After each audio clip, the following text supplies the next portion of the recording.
Hello everyone and welcome back to the Unexplained Diaries. Here on this channel I share real-life encounters with beings from beyond the skies to help you unwind and drift off to sleep. Before we dive in, I would love to hear from you. Leave a comment and let me know where you're tuning in from. Now, find a comfortable spot, relax, and let's begin. I drove out toward Rachel, Nevada on a late August afternoon. It was the kind of heat that made the air look like it was bending, even though the sun was already getting lower. I had a couple of camera bags in the trunk and an old cooler full of melted ice. I told myself it was just another photo trip, but the truth was I wanted to get as close to the border of Area 51 as I could without doing anything illegal. I'd read about the hills east of Groom Lake, where you could sometimes see weird things in the sky if you were patient. I wasn't expecting UFOs, not really. I just thought it would be interesting to take long exposures of the desert at night, maybe catch some odd military lights or contrails. I parked off a dirt road near Tikaboo Valley right as the sun dipped behind the mountains. The road had a no trespassing sign further down, so I stopped well before that. I hiked up with my tripod and two cameras, my Canon DSLR and an old Nikon film body I still use sometimes. By the time I got to the top of a ridge, the sky had turned purple and the temperature was dropping fast. At first, it was just quiet, that eerie desert quiet where even your own breathing sounds too loud. I set up facing west toward the flat expanse where Groom Lake would be, though you can't actually see the base from there, just endless desert floor.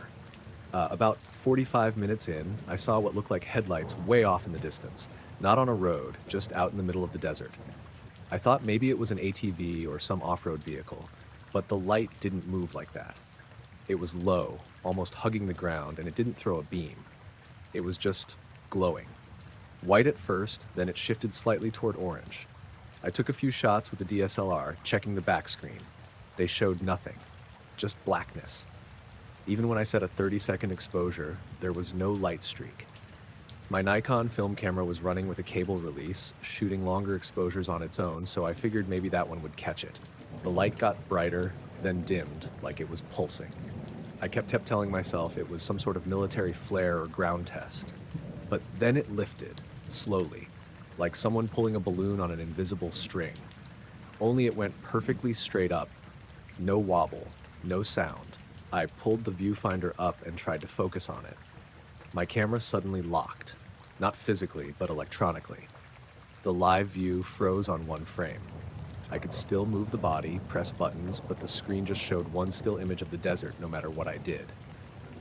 I thought the battery had crashed, so I pulled it, but the same thing happened when I powered it back on. At some point I glanced at my phone. It said 9 for 17. I remember because I had checked the time not long before and it had been just past 8:30. It didn't feel like 45 minutes had passed. I didn't feel tired or like I had zoned out. It was just suddenly later. When I looked back up, the light was gone. The desert was pitch black except for stars. My film camera had stopped shooting too, the shutter cable limp. That freaked me out more than anything. The Nikon is mechanical. It doesn't just quit like that. I packed fast, hands shaking, and hiked back to the car with my flashlight off, half convinced someone was watching me. Every crunch of gravel sounded like footsteps right behind me.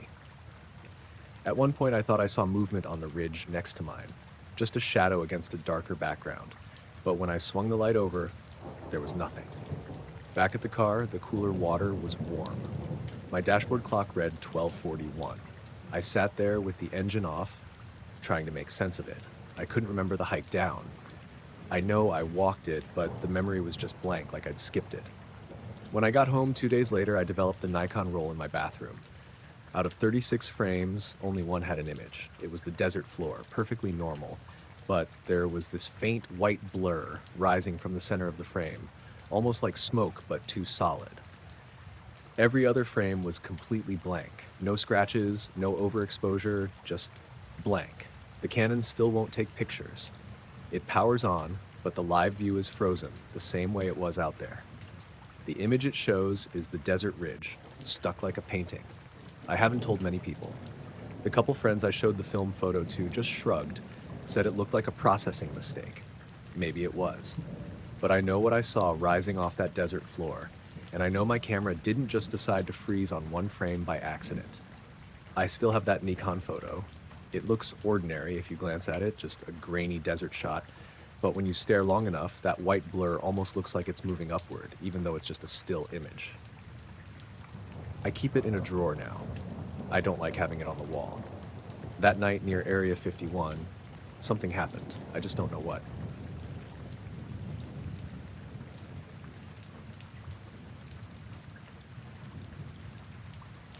I was stationed at Nellis from 2013 to 2017, but for about a year they rotated me through a site farther north, closer to what most people think of when they hear the base.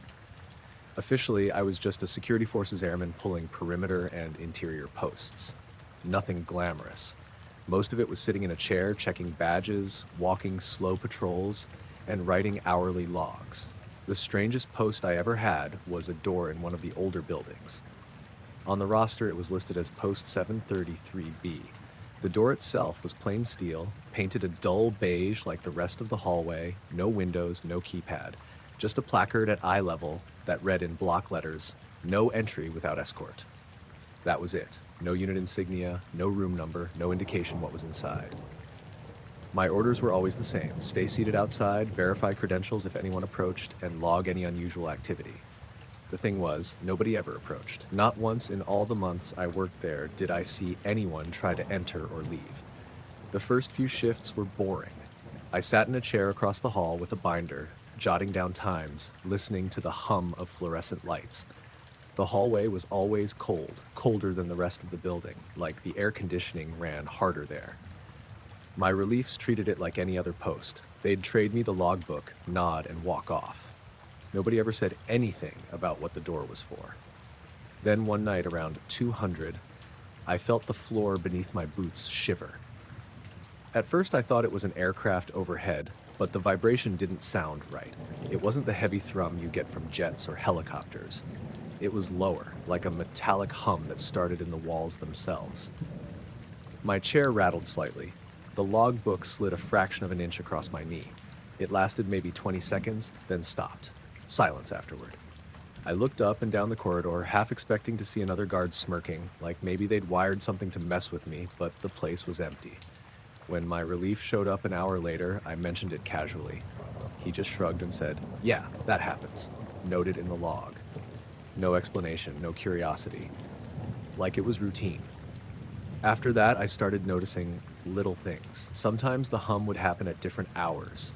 Never the same day of the week, but always late at night. Every few weeks, maybe once a month. It always came with that same low vibration that made the air feel thicker, like pressure building. I also started noticing the temperature changes. Right before the vibration, the hallway would get colder. Not by much, maybe a few degrees, but enough that I'd rub my hands together. Once it was so cold I could see a faint cloud when I exhaled, even though the rest of the building was normal. The door itself always looked the same. I checked it each shift, just in case. No scratches on the lock, no smudges on the handle. Dust gathered along the top edge like it hadn't been touched in years. One shift in March, I was sitting there, half dozing, when the hum started again. Stronger than before. The walls actually flexed slightly, like the metal plates inside them were straining. I swear I saw the fluorescent tubes flicker in rhythm with the sound. I stood up, pressing my hand to the wall, and felt it buzzing under my palm. Then it stopped, just like that. Silence so sudden it made my ears ring. I sat back down, heart hammering, and wrote it up in the log exactly as I felt it. 0207, vibration in walls, lights flickered, stronger than usual. The next day, that entry was gone. The page was still there, but the line had been blacked out with thick marker. My handwriting visible under it if you tilted the paper, but officially gone. I asked my supervisor about it. He said, "If something gets redacted, it's not our concern." That was all he gave me. After that, I stopped making detailed notes. Just minor vibration observed or all quiet. I wasn't about to keep handing them material to censor. One night in June, the hum came back, but different. It wasn't steady. It pulsed, like a heartbeat through the floor. I put my ear near the seam of the door, and I swear I heard something else beneath the hum. Not machinery, more like movement. Slow scraping, maybe. A sound I can only compare to metal bending, but drawn out, almost deliberate. I stepped back fast, gun hand twitching, even though I knew drawing down on a steel door would accomplish nothing. When my relief came, I didn't mention it. He gave me a look like he knew I'd heard something anyway. By the end of my rotation, I'd worked that post maybe 24 times. Every time, it felt more wrong. Not just boring, but wrong. Like sitting too close to something you weren't meant to see or hear. I never saw anyone go in or out. No key swipes, no escort logs, just an ordinary hallway with a door that hummed in the middle of the night. On my last week, I took a risk. During the hum, I placed my hand flat against the door itself, not the wall. For a second, it was ice cold, then it jolted hot like touching a stovetop. I yanked my hand back, and in the faint sheen of sweat on the steel, I thought I saw the reflection of my own face, but distorted, stretched like it was being pulled sideways. When I blinked, it was gone. After that, I refused to work 733B again. I swapped shifts with another airman whenever it came up. Nobody argued. I still don't know what was behind that door. All I know is it was never nothing.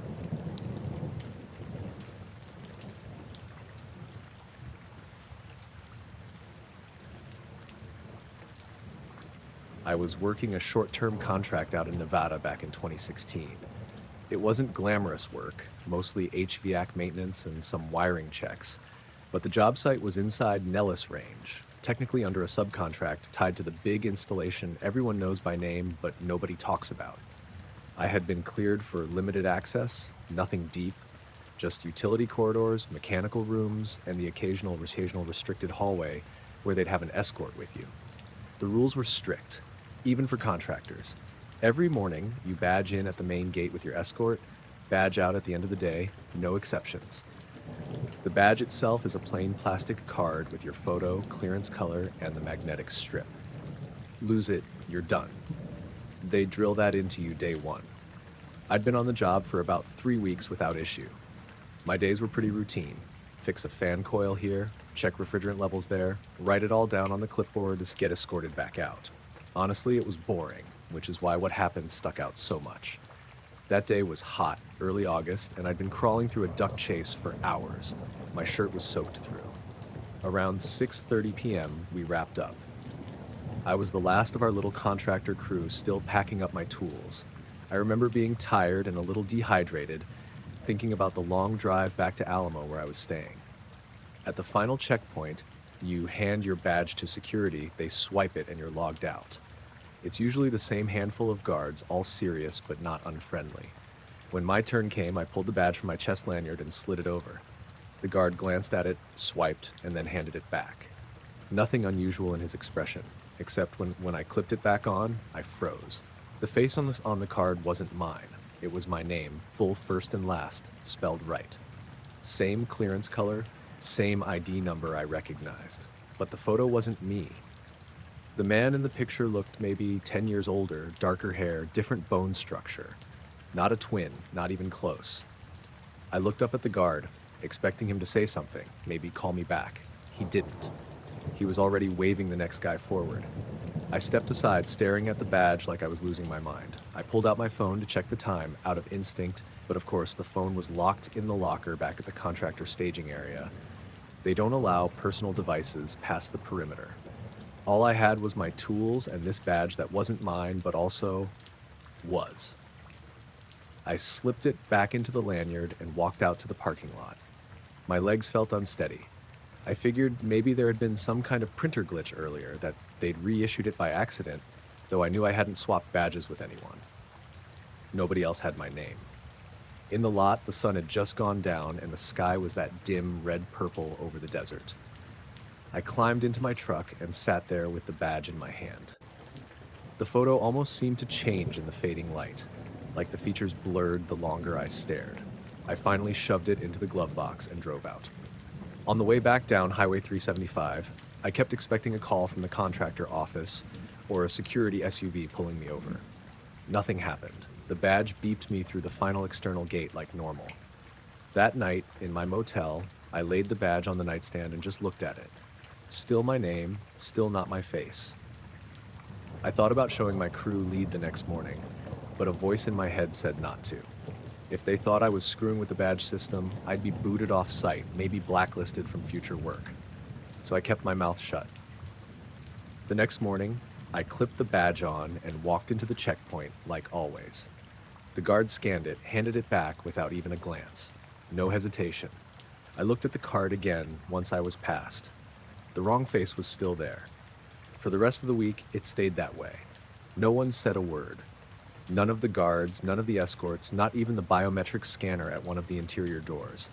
The scanner asked for badge plus palm. I placed my hand and the light went green, like it always did. By the fourth day, I wasn't even sure if I remembered what my original photo looked like. I'd only seen it briefly when the badge was issued. I started to wonder if maybe I'd been mistaken from the start, that maybe it had always been this other man's face. But I knew that wasn't true. I remembered clipping my photo to my shirt, recognizing my own face in the plastic. I was sure of it. The strangest part happened on Friday. I was leaving the main building with my escort, a guy named Reed who never talked much. As we walked out, he glanced at me and said, almost too casually, "Long week, huh?" "Yeah," I answered. Then he added, "You're looking better than your picture, at least." I stopped walking for half a second. He didn't. He just kept going, like he hadn't said anything odd. I thought about asking what he meant, but something in his tone made me swallow the words. That night, when I got back to the motel, the badge was gone.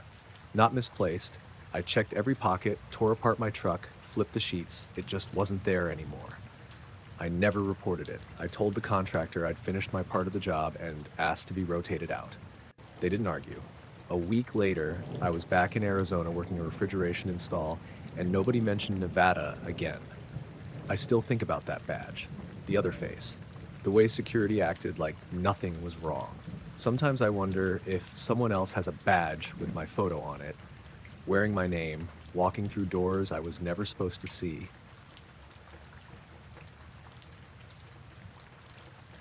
I was running freight through Nevada in the summer of 2018 when this happened. I'd been an independent hauler for about 10 years by then. Nothing unusual about my routes. Military contracts here and there, private loads, construction equipment, whatever paid. I got a call from a broker I didn't know well offering a run out of Las Vegas to a location near Groom Lake. The pay was too good to turn down, double what the miles should have been. Pickup was at a small warehouse just off I-15, nothing marked on the outside. Inside, 3 guys in plain clothes had me back up to a dock. They loaded 1 crate onto my flatbed. That was it. Just one. It wasn't a normal freight crate. 7 feet long, maybe 4 feet high, steel walls, no stenciling, no hazard symbols, not even a serial number I could see. They bolted it down themselves. The whole time, the men hardly spoke, except to remind me to stay on my assigned route and not stop. When I asked about weight for my manifest, one of them just said, "Don't worry, we logged it already." I put my hand on it when I checked the straps. It didn't feel heavy. Actually, it didn't feel like anything was inside. Hollow, like an empty drum. The whole drive north on 93 and then east on 375, I kept thinking about that crate. If it was empty, why would anyone pay so much to move it? The flatbed hardly rode any lower than when I was empty, which confirmed it wasn't weighted. By the time I got close to Rachel, the sun had dropped and the desert air had cooled off. That stretch is lonely. You pass a gas station, then nothing for miles except scrub and dark ridges. I saw maybe 2 cars the whole way. About 20 minutes from the base checkpoint, I pulled over at one of those wide gravel shoulders to stretch my legs. I know I wasn't supposed to, but I'd been sitting for hours and my knees were locking up. I walked around the truck, checking the straps. The crate sat there in the red glow of my taillights, perfectly still. But as I got closer, I noticed something that made me stop. The steel was damp. Not condensation, because the air was bone dry. More like the crate itself was sweating, little beads of moisture forming along the seams. I touched it. The metal felt colder than the night air, almost like ice. I climbed back into the cab quick and kept driving. At the outer checkpoint, guards in full gear flagged me down. They didn't wave me through like normal deliveries. They had me cut the engine, step out, and stand 20 feet away while they worked. A team of 6 came out with some kind of rolling lift. They moved slow, deliberate, like they were handling explosives. One guard kept his rifle pointed in my general direction the whole time, not aggressive, just steady. Another two used flashlights to check every strap before cutting them loose. I watched them lower the crate. Nobody talked above a whisper. One of the men motioned with his hand like he was calming someone, even though the crate wasn't moving on its own. They set it on the lift, locked it in, and rolled it off into the darkness beyond the floodlights. When they were done, one guard came back and handed me my paperwork, already signed. He didn't ask me to verify anything, didn't even look me in the eye, just said, "You're good, return south." I got back in my truck and started the engine. My windshield had fogged while I was standing out there, even though the night was dry and cool. It took a minute for the defroster to clear it. As I pulled away, I glanced in the side mirror. For a second, I thought I saw the crate's outline shifting against the floodlights, like the steel was bending inward. Then the lift rolled it out of sight. On the way back through Rachel, I stopped for fuel. The attendant, an older guy with a ball cap, gave me a once-over and asked if I'd been up near the line. I didn't answer. He just nodded like he didn't expect me to. When I parked that night outside of Alamo, I went over the flatbed again. The steel bolts they'd used to anchor the crate were gone, but the metal where they'd sat was scorched. Little rings of black like burn marks. I kept that truck another 3 years. Those marks never faded, no matter how many times I sanded and repainted the bed.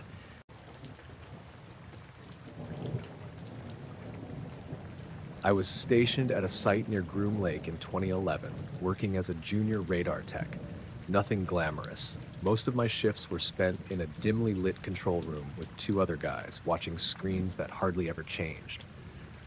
We monitored air traffic around the ranges, logged activity, checked for anomalies. 90% of the time, it was dull. Training flights, test patterns, calibration runs. You write down the times, keep the data clean, and hand it off at the end of the shift. It was the middle of summer, one of those weeks where the desert heat doesn't really let up, even at night. I was on the midnight shift, which usually meant just staring at a radar scope for hours while sipping bad coffee and trying not to fall asleep. The room had no windows, just the low hum of the equipment and the occasional squawk from a headset if there was traffic. Around 0140, something unusual popped up on my screen. A return registered at the far edge of the runway, like something had just powered up there. At first I thought it was a glitch, maybe a reflection or bad data, but the track was solid, not flickering like noise. It looked exactly like an aircraft preparing for takeoff. I marked it in the log, like I was supposed to. New contact, runway origin, holding position. Nothing odd yet, but I remember leaning closer, frowning at the scope. The altitude read 0, the speed almost nothing, but the return was sharp. Then, in a blink, the blip shot forward. The system updated so fast it almost smeared across the display. The acceleration wasn't gradual, it went from stationary to hundreds of knots instantly. Within 2 sweeps of the radar, it had cleared the base perimeter. By the 3rd sweep, it was off the scale. I stared at the numbers. The speed readout climbed past Mach 3, then Mach 6, then it stopped showing anything useful. The system just dumped dashes, like it couldn't calculate anymore. I called over to Jim, another tech who'd been there longer than me. "Hey, you seeing this?" He rolled his chair over, squinting at my scope. For a second, his mouth opened like he was going to say something. Then he leaned back, rubbed his face, and muttered, "Don't." He turned away without another word and went back to his own console. I sat there, heart hammering, watching the blip streak off into nothing. The track line stretched to the edge of the display and vanished. I wrote it down anyway. 0143, unknown departure, impossible acceleration. I underlined it because my brain couldn't process what I'd just seen. Less than a minute later, the entry blinked off my log, just gone. The line I'd typed was replaced with an empty row, like it had never existed. I tried re-entering it, but the system wouldn't let me. The cursor just refused to move onto that time slot. I checked the backup console, same thing. Clean logs, no trace of what I'd just watched. Before I could say anything, the supervisor came in. It was unusual for him to check in that late, but there he was, coffee cup in hand, expression flat. He walked straight over to me, looked at my screen, then at me. "You didn't see anything," he said. His voice wasn't threatening, but it was final. I tried to say something, Due. It logged a takeoff, sir, but he cut me off. No, it didn't. Don't put it in writing again. Don't talk about it again. Clear? I nodded. My mouth was dry. He stared at me another moment, then walked out like it was just another routine check. The rest of the shift crawled by. I couldn't stop glancing at the runway on the scope, half expecting something else to appear. Nothing did. By the time morning came, I felt like I dreamed the whole thing. But when I left the building, I noticed something strange. The air outside smelled faintly metallic, almost like ozone after a lightning strike, even though the sky was perfectly clear. The guards at the gate were quieter than usual too, faces unreadable behind their sunglasses, like they were waiting for something. That day, I went back to my quarters and lay on the bunk for hours, replaying it in my head.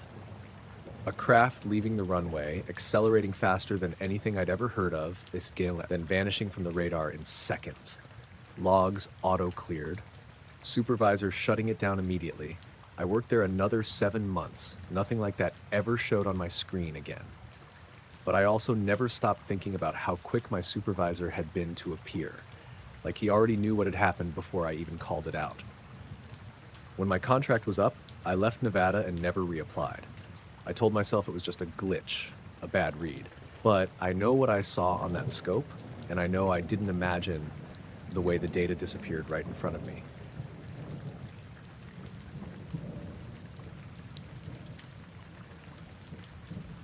I was working as a contractor out at the range in Nevada in 2009.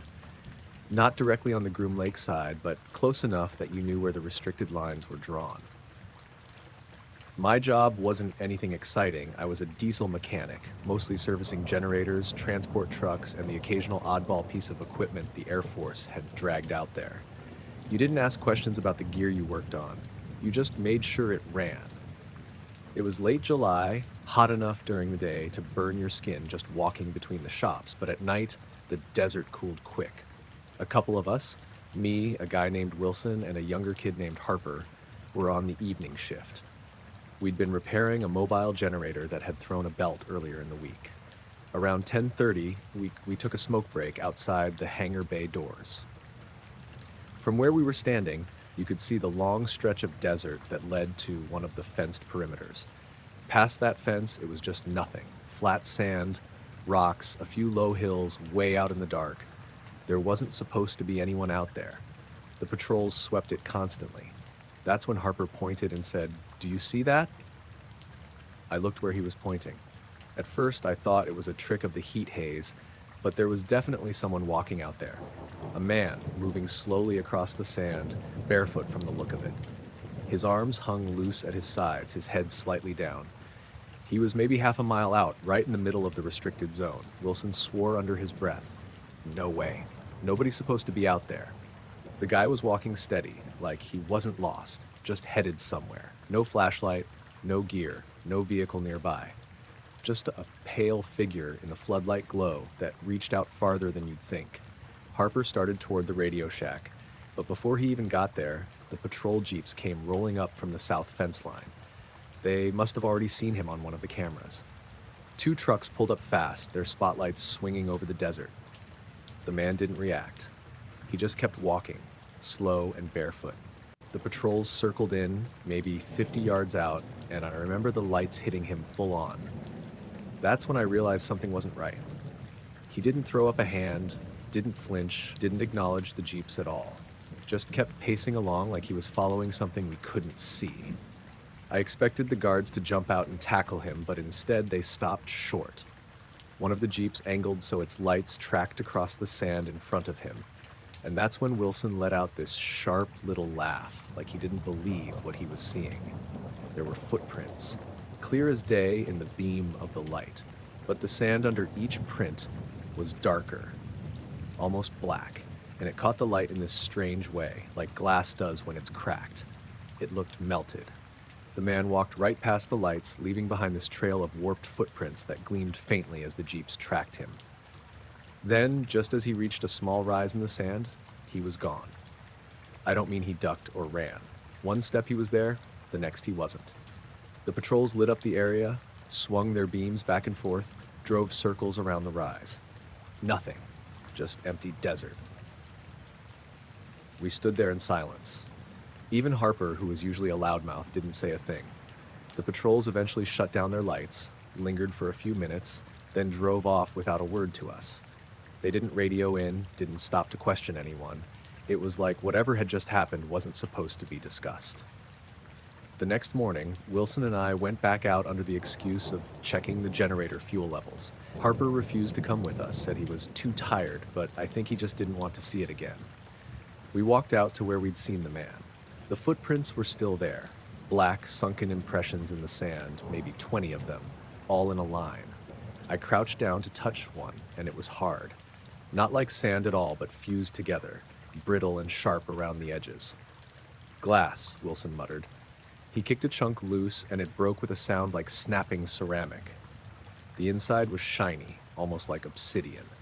When we came back after lunch, the prints were gone. Not covered up, gone. The sand looked normal again, like it had never been disturbed. That night, none of us brought it up. Not even Harper. We just finished the shift, went back to our bunks, and acted like it hadn't happened. But for weeks after, I noticed patrols running tighter sweeps around that stretch of desert. Sometimes extra vehicles would head out there right at dusk and sit with their lights off for hours. I never saw the barefoot man again. But I can still picture the way he moved across that sand.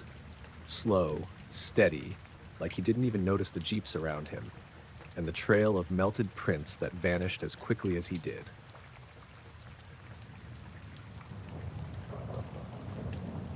I was working as an electrical engineer at the Nevada Test and Training Range in 2013. I wasn't military, just a civilian contractor. My job was simple enough most of the time: wiring, troubleshooting generators, replacing panels in aging facilities. The kind of work nobody really notices until something goes wrong. One afternoon, around 5, my supervisor, a guy named Diaz, came by my shop and handed me a short work order. He didn't explain much, just said, "Wiring issue in hangar N19. They want it fixed tonight." I had never heard of N19. I'd been there for 2 years, and by that point I knew the layout of every maintenance hangar in my sector. When I pulled up the digital map, there was nothing labeled N19. I figured maybe it was a typo or a new designation I hadn't caught up with. "Where's that supposed to be?" I asked. Diaz just pointed at a printed slip of paper that had crude directions drawn on it. No GPS coordinates, no official notes. "Follow that," he said. "Don't ask questions." It was odd, but you didn't push back on these things. If something was classified, you weren't going to get an explanation no matter how many questions you asked. I drove out in one of the service trucks following the hand-drawn map. The sun was just dropping behind the hills, and the desert heat was fading into a cold wind. The directions took me farther south than I'd ever gone, past a row of weather-beaten storage sheds, and then down a service road I didn't even know existed. At the end of the road was a tall chain-link gate with no signage. A single airman stood there, rifle slung across his chest. He didn't speak when I pulled up, just scanned my badge, looked at the slip of paper, and waved me through. Past the gate was a wide stretch of asphalt with a single structure on it, a hangar, gray, windowless, with no markings. It looked newer than the other buildings on base, like it had been poured and sealed in the last few years. There were 2 more guards at the hangar doors. They didn't check my truck or my tools. They just told me, "Go straight in. Don't touch anything except the panel." Inside, the air felt colder, almost refrigerated. The hangar was dim except for a cluster of industrial lights shining down on the center of the floor. That's when I saw it. It was a craft, but not like anything I'd ever seen before. Sleek, black, no visible seams or rivets. It wasn't sitting on the floor, wasn't on jacks, wasn't suspended by cables. It hovered maybe 3 or 4 inches above the concrete, completely still, but with this faint vibration in the air around it. I can't really describe the shape. It wasn't a plane, wasn't a helicopter. The closest comparison would be a teardrop, stretched out and flattened, maybe 30 feet long. The surface wasn't shiny, but it caught the light in strange ways, almost like water. My throat went dry. I wasn't supposed to be seeing this. One of the guards cleared his throat behind me and said, "Panels on the east wall. Get it done." I forced myself to turn away from the thing and focus on my job. On the far wall, a breaker cabinet hung open, wires spilling out. Half the circuits were dead, the other half humming irregularly. It looked like someone had tried to reroute power but hadn't finished the job. I set my tools down and got to work. My hands were steady, but I could feel that vibration behind me.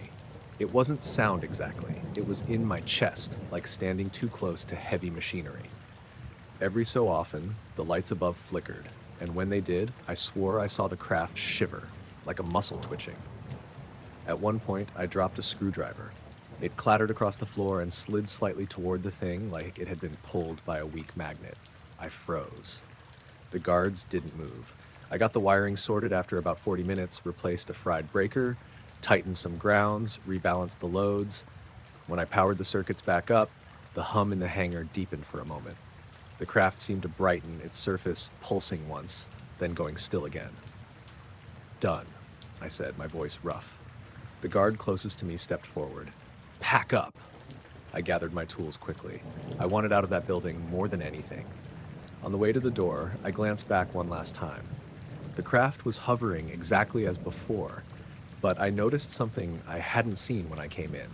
Along the floor, just beneath where it floated, the concrete was discolored in a perfect oval, darker than the rest, as if the material had been scorched or compressed. The guards walked me out without another word. One of them locked the hangar behind us with a keypad I didn't recognize. At the gate, the airman checked my badge again, then held out his hand. "Paper," he said. I gave him the slip of directions Diaz had drawn. He folded it once and tucked it into his vest pocket. When I got back to the shop, Diaz didn't ask how it went. He just nodded and said, "Good. You're clear." Then he handed me a new work order for a generator on the north side, like nothing unusual had happened. The next day I checked the digital map again. No N19. No road leading out there, no record of a hangar in that spot. When I asked another contractor if he'd heard of it, he shook his head. I didn't press, but I still remember that vibration in my chest, like standing next to something alive, even though it never moved. And I remember the way my screwdriver slid toward it across the floor, as if it wanted to be closer.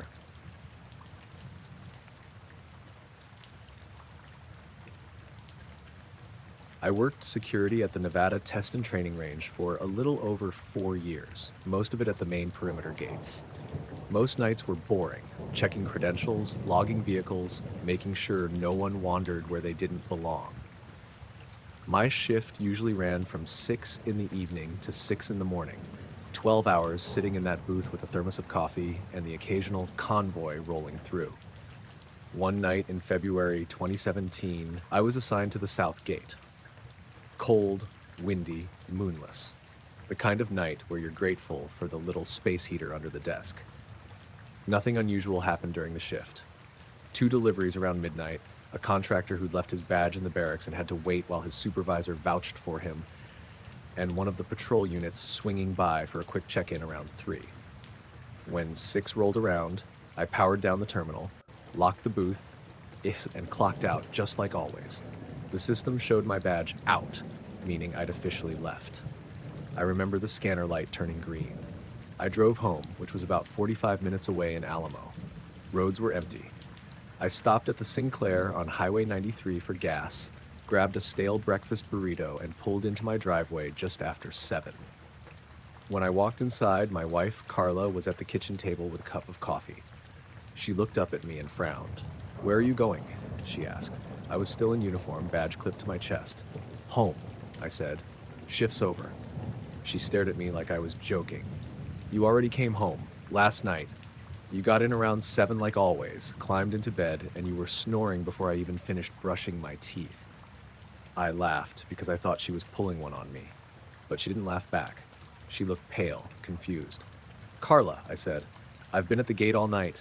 I just walked in the door." She shook her head slowly. "No, you were here. I felt you get in bed. You woke up around 9, said you couldn't sleep, and went to watch TV in the living room. I even saw you sitting on the couch." I didn't know what to say. My uniform pants still smelled faintly of the booth heater, that metallic dust smell.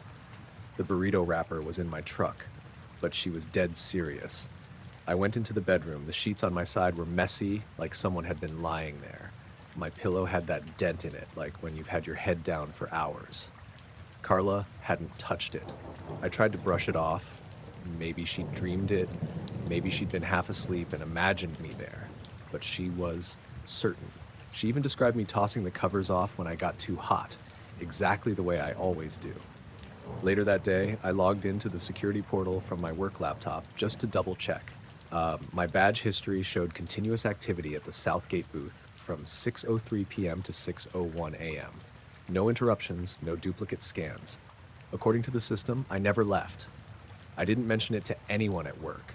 Not Diaz, not the other guards. Things like that, you don't bring them up. You don't want to end up in some office answering questions. But that night, when I went back on shift, I couldn't stop thinking about it. The booth looked the same as always, but I kept catching myself glancing at the chair, half expecting to see me sitting there. Around midnight, I stepped outside to stretch my legs. The desert was pitch black except for the faint glow from the lights above the gate. No wind, no sound, just dead still. I got this crawling feeling like someone was watching me. I scanned the fence line, the access road, the desert beyond. Nothing. When I went back inside, I checked the terminal again. My badge log showed me scanning out at 6:01 a.m. the previous morning, exactly when I remembered leaving. But there was another entry. Same badge number, same name. It showed me scanning back in at 7:12 a.m., the exact time Carla swore she'd seen me at home. The log had no workstation attached, no location code, just access granted. I stared at it until my shift partner, a guy named Morales, came by on patrol and asked if I was okay. I just closed the window and said, yeah. When I got home the next morning, Carla didn't say anything. She just gave me this strange look when I walked in, like she wasn't sure which version of me she was seeing. The sheets on my side of the bed were messy again. She swore she hadn't touched them.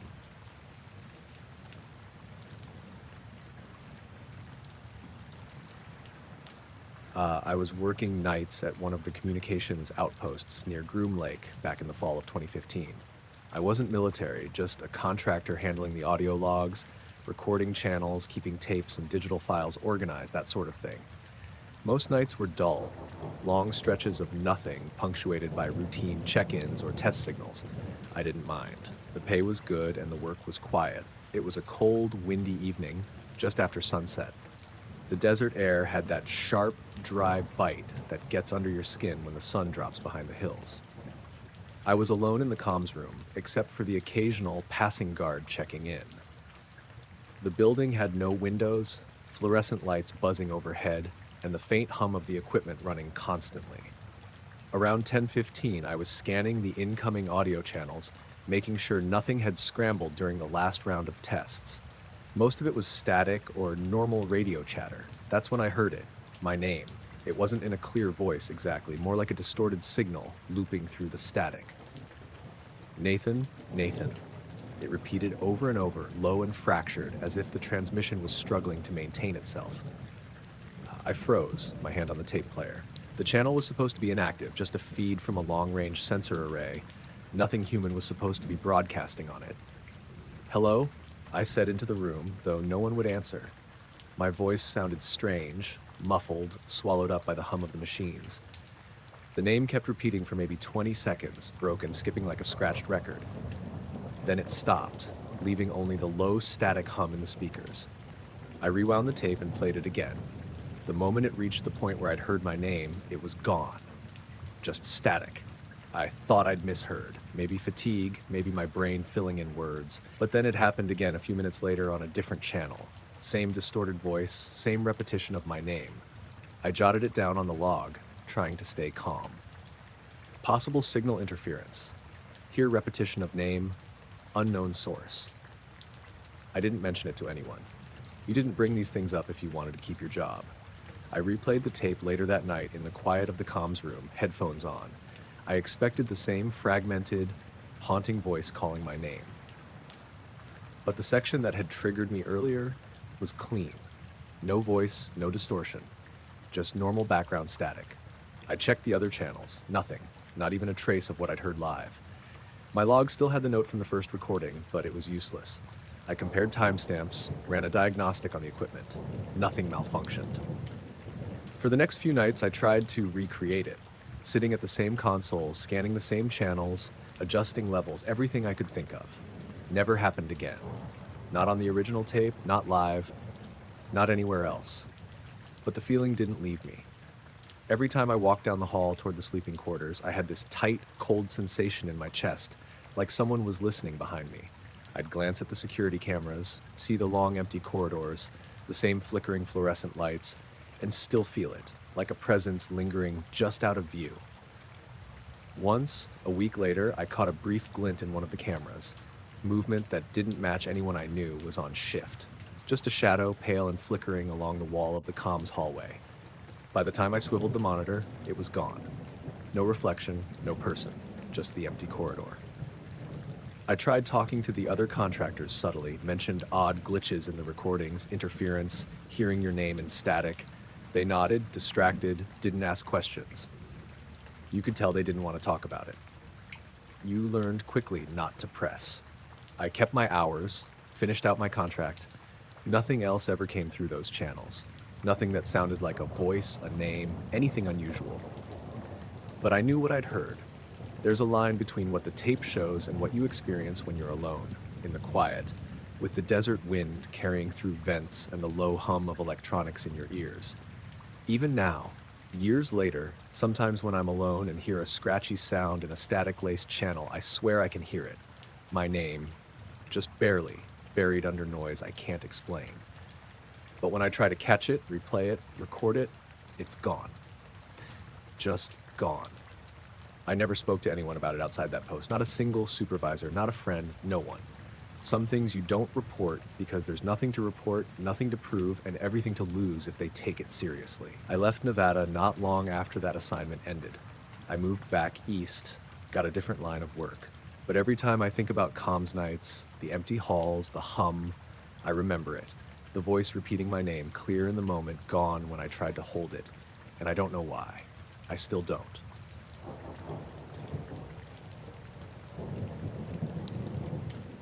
I was flying a small Cessna 182 out of Tonopah Airport in the fall of 2016. It was one of those late afternoon flights, dry, hot, sun low over the desert, visibility perfect. I'd been doing private pilot hours for years, mostly short cross-country trips to practice navigation and night flying. That evening, I had planned a loop over the Nevada Test and Training Range, just south of Groom Lake. Nothing fancy, just me, the plane, and the desert below. I climbed out around 5:30 p.m., cleared the local airspace, and started tracking south. The wind was calm, the engine hummed steadily, and the controls felt tight, as they always did. From that altitude, you could see miles and miles of scrub desert, small washes cutting through it, and the distant ridges rolling into the horizon. About 20 minutes in, near a restricted sector marked on the sectional chart as controlled airspace, I noticed a light off my right wing. It was small, bright, and steady. I assumed it was a reflection at first, maybe from my cockpit canopy, but it didn't move with me. I turned slightly to get a better look. The light moved. Not in a predictable aircraft pattern, it paced me, holding roughly the same distance off my wing, shifting slightly up and down, almost like it was adjusting. I checked the radio. Nothing unusual on nearby ATC frequencies, no other traffic on the scope. I called into the FAA flight service. Tonopah traffic, Cessna 182, 5 miles south of Groom Lake, visual contact with unidentified traffic, requesting advisories. The operator came back instantly, calm and professional. Cessna 182, negative traffic, maintain VFR, proceed as filed. The light stayed. It didn't have navigation lights, no strobes, nothing that made sense for a normal aircraft. I tried a gentle turn to see if it followed, like it was mimicking my movements. It did. Bank left, it banks left. Climb, it climbs. Drop altitude, same thing. I started logging my position and the time on the kneeboard. 10:54, 17:57, 18:01. Each entry, the light was still there, pacing. It wasn't close enough to be dangerous, but it wasn't far enough to ignore. About 10 minutes later, I heard a faint static burst over the radio, like someone was trying to break through a channel. It was quiet, intermittent, almost garbled, but I thought I could make out a voice saying, "Roger, 182. I tried responding, asking if anyone else was seeing the traffic. The static cut out. At that point, I realized I had no way of knowing what it was.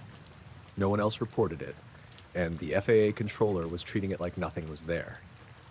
I started circling gently, keeping visual contact while trying not to panic. As the sun dipped behind the mountains, the light seemed to adjust, moving closer to the plane's altitude and speed, almost like it was calibrating itself. My shadow stretched across the desert below, and for a brief moment I had the sense I was being observed from the ground too, like someone was tracking our flight path. By the time I approached the westbound leg back toward Tonopah, the light vanished. 1 second it was pacing me, the next, nothing.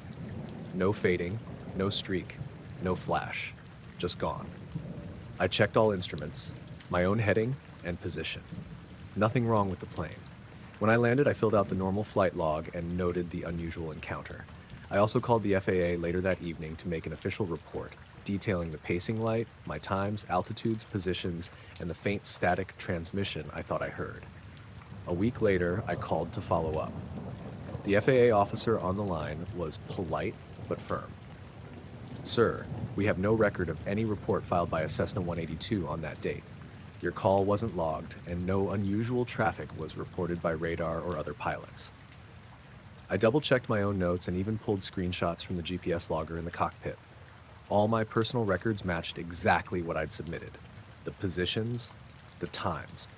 But according to the FAA, none of it existed. My call never happened.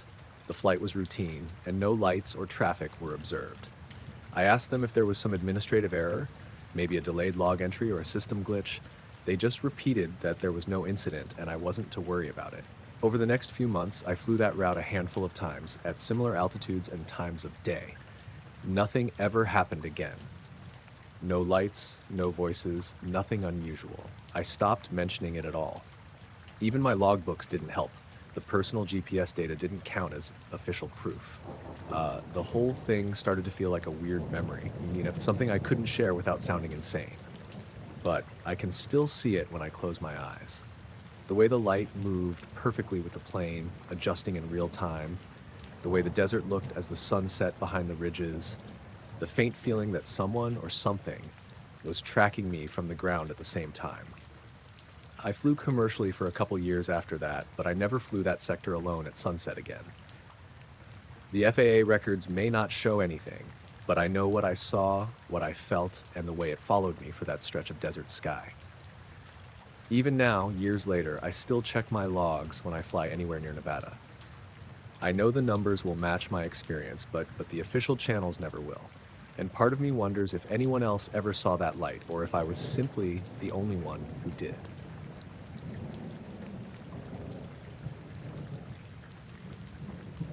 I was working as a field tech for a small aerospace contractor in 2014. Most of my job involved maintaining sensors, repairing damaged test equipment, and occasionally doing post-incident cleanup. Nothing glamorous.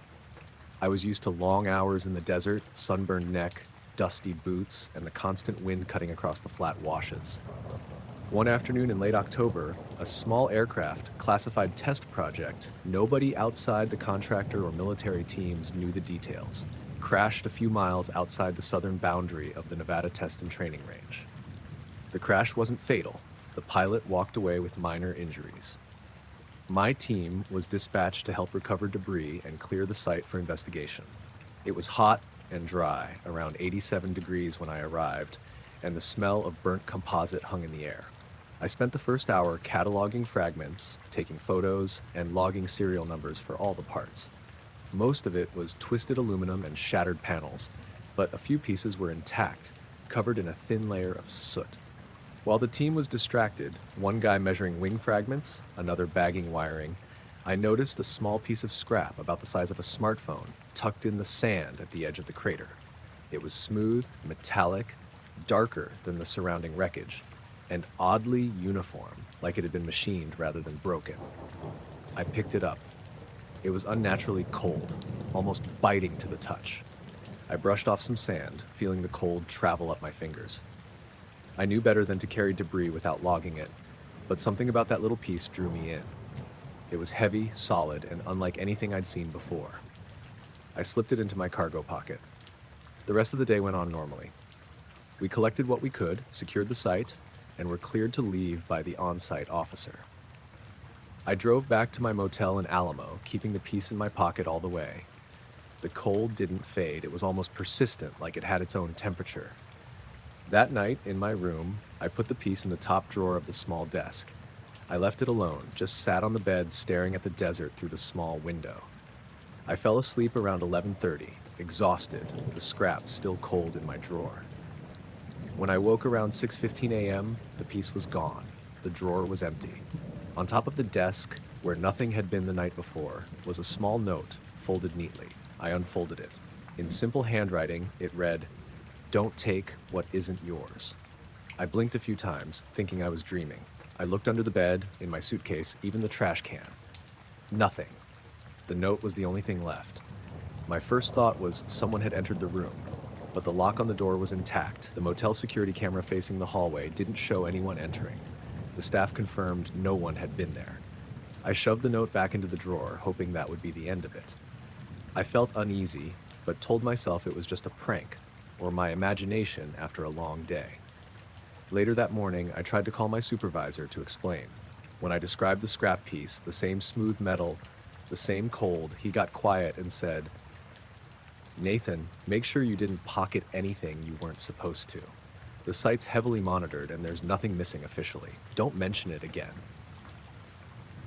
Over the next few days, I kept my mind on the usual routine, checking sensor lines, repairing damaged conduits, filing reports, but I couldn't shake the sense that something was watching.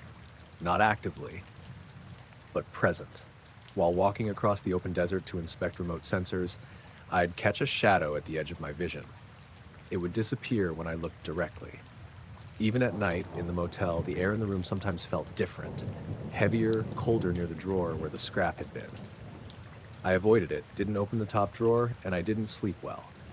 I asked a couple of fellow techs if they ever experienced anything odd at crash sites, or if they'd noticed things disappearing.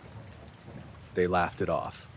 Desert heat, stress, long hours, they said, but I could tell by the way they looked at each other they weren't entirely dismissive.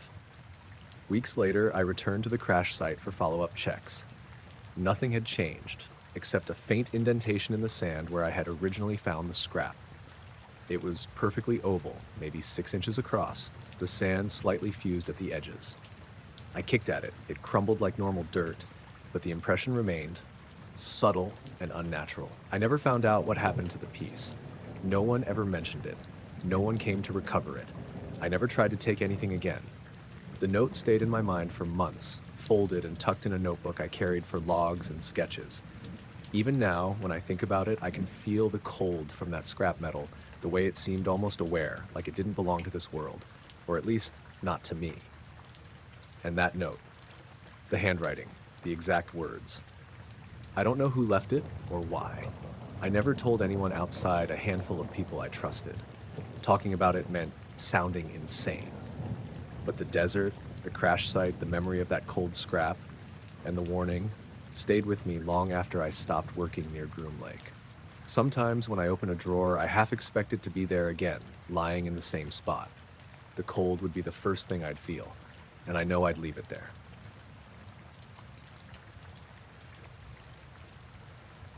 The wind was gusting across the desert when I got to the south perimeter of the base that night.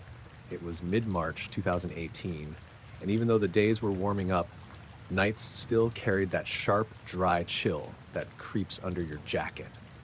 I'd been working the night shift for almost a year by then, doing maintenance and monitoring equipment near the fences. Most nights were quiet, sometimes too quiet, but this was something else. I was sitting in the little portable shack with my partner Luis, logging sensor readings when it started.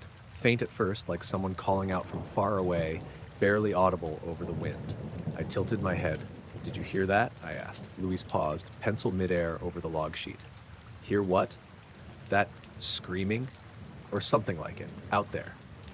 I pointed toward the flat expanse of desert beyond the chain link fence. He frowned, squinting into the darkness. "Could be coyotes." I shook my head. "No, coyotes don't sound like that. It's human." We sat quietly for a moment, straining to hear. The wind shifted and the sound came again. Higher pitched, wavering, fading in and out, carried on the desert gusts. It wasn't constant, more like bursts, sometimes overlapping, almost echoing across the empty terrain. Luis finally grabbed the radio. Dispatch, this is Patrol Unit 3. We think we're hearing something outside the perimeter, possibly on the east side. Can we get a sweep? Unit 3, proceed with caution. Copy. ETA for reinforcements 5 minutes, came the calm, clipped reply. By the time the other patrol arrived, the sound had stopped. We fanned out along the fence line, flashlights cutting across the dark brush and uneven washes. Nothing. No tracks, no footprints, no evidence of anyone being out there. The desert was untouched except for our own footprints in the sand. I checked the motion sensors along the fence. All clear. Thermal cams. Nothing. Not a single warm body. And yet that screaming, that sound of someone calling, had been real. I hadn't imagined it. Luis agreed. We stayed out there for another hour, walking slow, circling, trying to find the source. Every now and then the wind carried faint echoes, soft enough that you almost convinced yourself it was nothing. But then it would rise again, like someone right on the edge of hearing, just beyond the fence. By the time we returned to the shack, the air had cooled sharply. I leaned against the wall, trying to shake the unease that had settled over me. Luis just lit a cigarette, puffing quietly. Neither of us spoke for a while. Over the next few nights, the same thing happened. Around 1 a.m., sometimes 2, faint screams riding the desert wind. Always coming from outside the perimeter, always impossible to locate. Patrols would search, sweep, run thermal cams, check motion sensors. Nothing. The recordings we kept on the comms channels never picked it up, at least not clearly. Just static with occasional brief peaks that sounded like voices, distorted and fleeting. One night, I stayed longer, sitting outside the shack with my back to the wind, watching the ridges in the distance.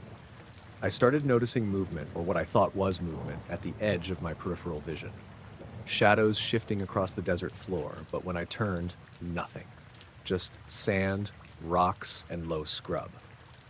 I began keeping a personal log, noting wind direction, temperature, approximate time, anything I thought might correlate with the sound. No pattern emerged. Sometimes it was calm, other nights gusting hard, sometimes coming from the north, sometimes from the south. Always fleeting, always gone before you could pin it down. Luis quit a few months after that. He said he couldn't handle the tension, the constant sense of being watched, the way the sound would seem to follow him. I didn't blame him. Even now, when I think about it, I get that same uneasy pull in my chest, remembering how impossible it was to feel safe when the screams came, even inside the shack. The base higher-ups never mentioned it officially. There were whispers, brief conversations in hushed tones, but nothing concrete. Some of the newer patrols joked about hearing the ghost screams, but we all knew better. It wasn't a joke. I left that post eventually, moved back closer to Vegas. I still hear it sometimes in my dreams, the thin, wavering sound of someone calling, lost in the wind. And even now, years later, when I drive out on a deserted desert highway at night and the wind picks up, I glance toward the empty ridges, half expecting to hear that same faint voice carried across the open sand. Nothing follows me. Nothing chases me. But the memory of it, the strangeness of hearing something that shouldn't be there, the knowledge that patrols found nothing, stays. And I don't know what it was. I only know that it happened over and over and that it could vanish so completely that official records, sensors, and cameras never noticed a thing.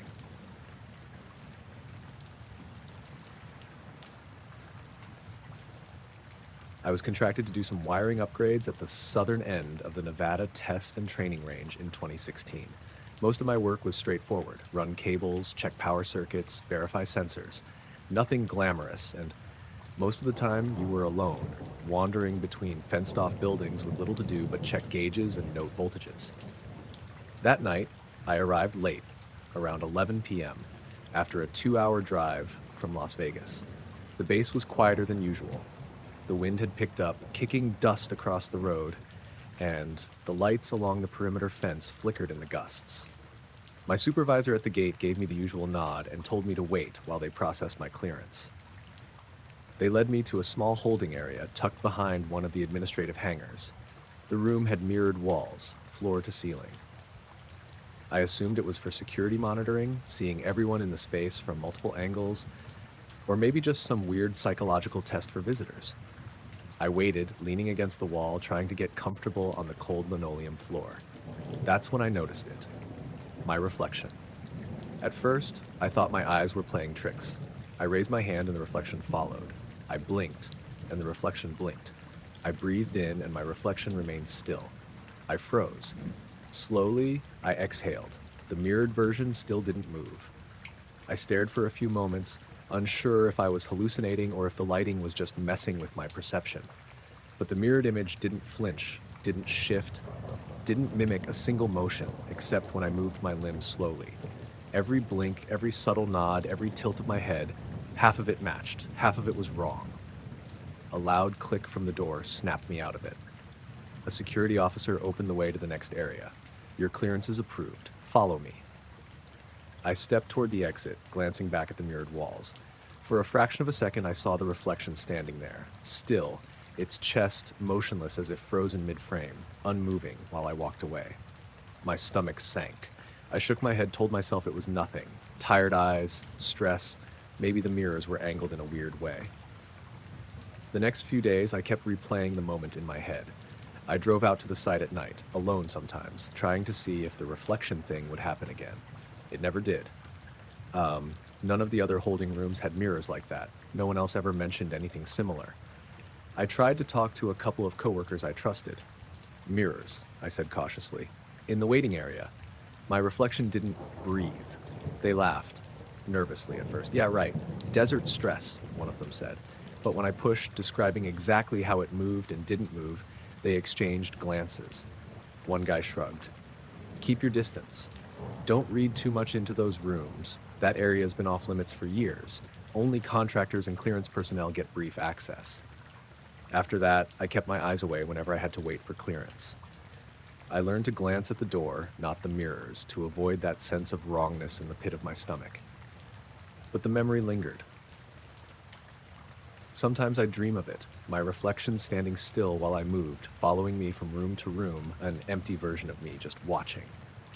Weeks later, I finished the project and drove back home. I tried not to think about it, but every time I passed mirrored windows, every time I saw a reflection in a darkened storefront, I caught myself holding my breath just in case. I couldn't shake the feeling that there was a version of me that didn't follow normal rules, something waiting to move differently, to be out of sync. I never went back to that part of the base. I don't talk about it much. But when I close my eyes at night, I can still picture it. The mirrored walls, the waiting, and the reflection that didn't breathe when I did.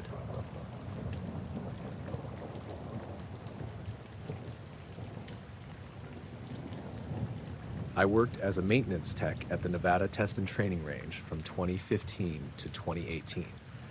My shift mostly involved checking perimeter lighting, repairing fencing, and running diagnostic checks on hangars and other support buildings. Most nights were boring, the kind of quiet where the desert itself seems to swallow sound, leaving you aware of every gust of wind and the crunch of your own boots. There was one hangar I never really understood, Building 23, or at least that's what the maps called it. It was on the far west side of the base, cordoned off with double fencing, heavy padlocks, and a warning, no entry, high security.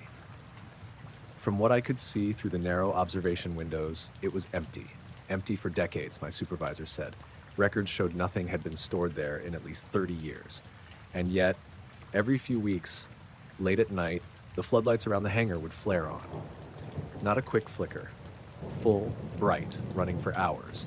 Sometimes we'd notice it on routine checks. Sometimes someone in the control tower would call it in. It would burn steadily for 4 or 5 hours, then cut off without warning. The first time I saw it, I was driving past on my evening rounds. The sky had been clear, a pale crescent moon over the desert, wind low but dry. I slowed as I approached the hangar. The floodlights were blazing, casting long shadows across the sand. My first thought was that a crew had left them on by mistake, maybe doing some late test or moving equipment. I checked the control shack. No scheduled work, no vehicles, no personnel. I radioed the tower. Unit 7 checking floodlights on 23. Any authorized activity? Negative, the reply came. No scheduled access. Lights are probably on timers. Continue rounds. Timers didn't explain the length. I drove closer, trying to get a better look.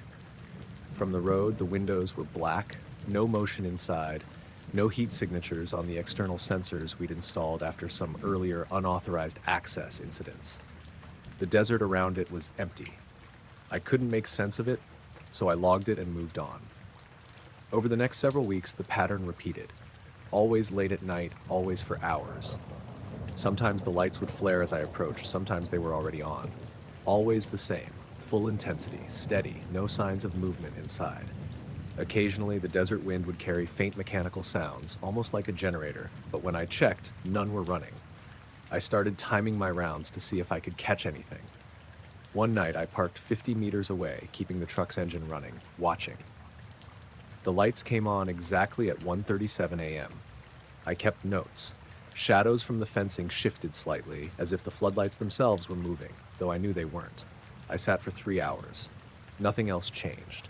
No figures, no vehicles, no sound beyond the wind and the occasional rattle of distant fencing. When I asked my supervisor, Chief Harmon, about it, he gave the same line every time. Nothing in 23, Nathan. Records confirm empty for decades. Don't worry about it. You're seeing things. I tried to drop it. Worked nights, saw some strange stuff out here, and part of the job was ignoring what you couldn't explain. But the hangar lights had a rhythm, a presence almost. On some nights, I swear the intensity changed if you looked directly at it, like it was aware you were watching. A few months in, I mentioned it to Luis, a fellow tech. He'd been with the base much longer than me. Lights in 23, I said quietly over coffee in the break room. You ever see them go on? He looked around, lowered his voice. Yeah, I've been here 22 years. Never seen anyone go in, never seen anything leave. But yeah, the lights flare sometimes. We just pretend it's a system glitch. Don't look too hard. We started comparing notes. Nights when the lights were on, wind direction, moon phase. Nothing consistent, nothing that made sense. But there was one thing we both noticed. The lights were always brightest when the desert was still, wind calm, temperature just right. When it was stormy or gusty, nothing. One night I got curious. I snuck closer, parked just outside the fence, binoculars in hand. The lights flared exactly at 2-3 a.m., just like before. I leaned in, trying to see shadows through the blacked-out windows. That's when I noticed something subtle, a vibration in the air. Not from the lights themselves, but a low hum, almost imperceptible, like something resonating inside the hangar. It lasted only a few seconds, then stopped. No doors, no movement, nothing, just silence and the lights continuing to burn as if nothing had happened. I blinked, rubbed my eyes, and the hum was gone. I looked at the windows. Nothing had changed. After that night, I started noticing little things. The desert air near the hangar sometimes smelled different. Metallic, ozone-like, faint, gone within minutes. Footsteps in the sand near the fencing that disappeared when I approached. Occasionally, a shadow would flicker behind the black windows, even when the lights were off. I reported it once more formally. Nathan, leave 23 alone, Chief Harmon said. Records are clear, nothing inside. Don't get ideas about sneaking closer. You're making it worse. I obeyed, but I couldn't stop looking. Driving past the hangar late at night, I'd see the floodlights flare again unprovoked. I could almost feel the vibration before it started, like a pulse in the quiet desert. I never went closer than a few hundred meters after that. Eventually, I finished my rotation and left the base. I moved back to Reno, trying to forget about it. But even now, when I drive past stretches of desert or see tall hangars at night, I remember that slow flare of floodlights and the way the air would feel just before. Something was in 23, or it wasn't. Either way, it was alive in a sense, and I never could figure out what. The records never changed. Maps showed it empty. Supervisors swore it had been abandoned for decades. And yet, every few weeks, the lights flare. Long, steady, impossible to explain, like someone or something was inside, waiting.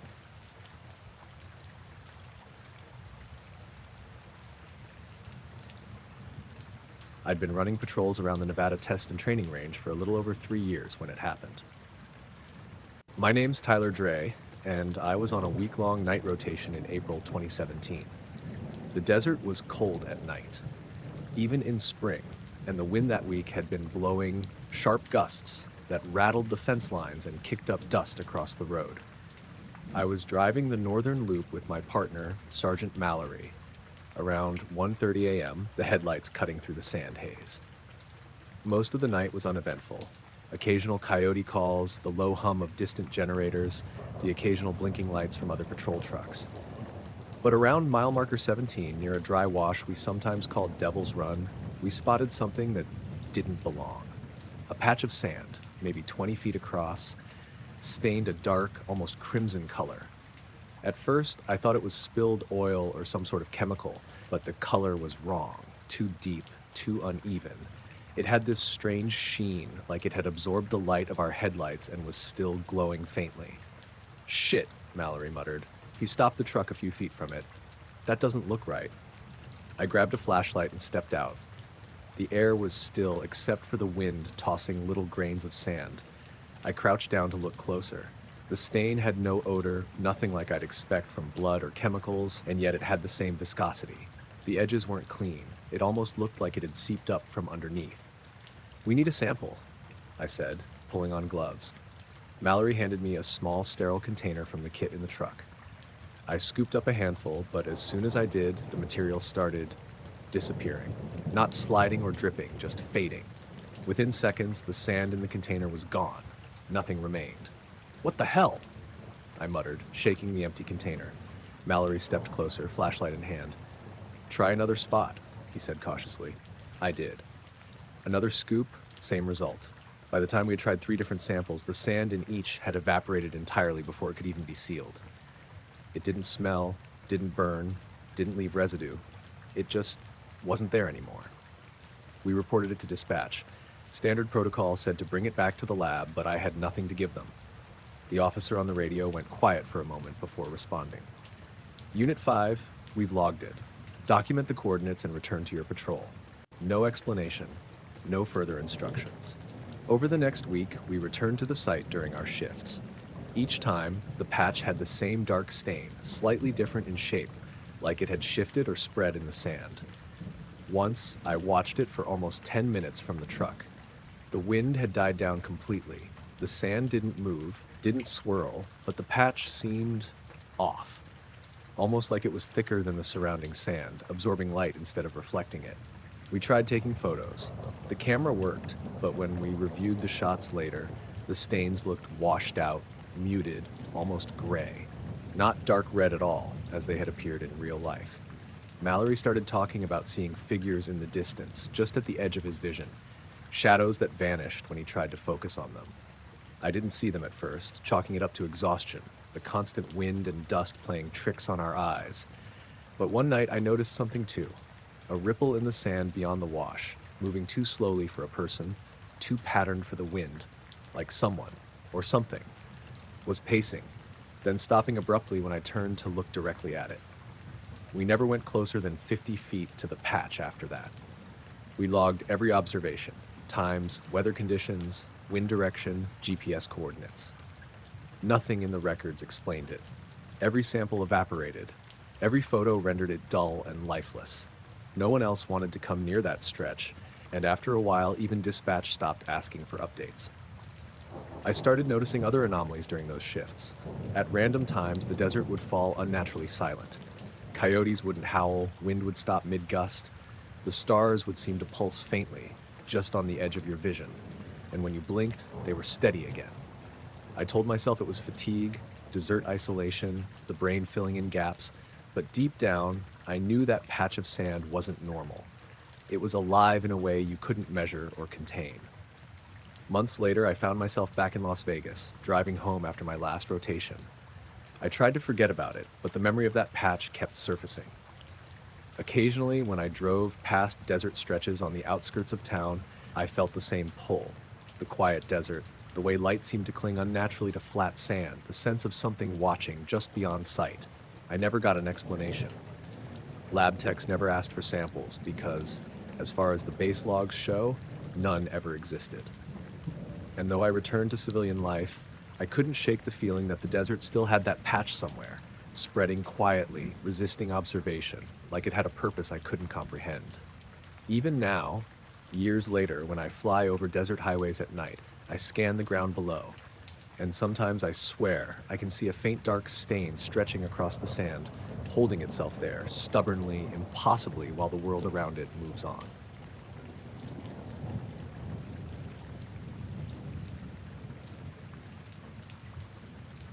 I was working nights at the Nevada Test and Training Range in the summer of 2018. I'd just been assigned to a temporary crew that set up mobile radar and communications equipment for the flight tests near one of the auxiliary runways. My name's Jason Miller, and at the time, I'd been doing this kind of work for a few years, mostly long nights, minimal supervision, and an empty desert that made you feel both free and isolated at the same time. We arrived around 10 p.m., the sun long gone behind the mountains, and the desert already dropping to a sharp, cool temperature. The wind was calm, which was rare. Usually at that hour, it gusted, carrying dust across the asphalt. Our trucks rolled along the perimeter as we set up generators, antennas, and cable runs. I was driving one of the smaller trucks, checking lights and prepping the power lines. That's when I saw them. At first, I thought it was other crew members, or maybe security, standing in the middle of the runway.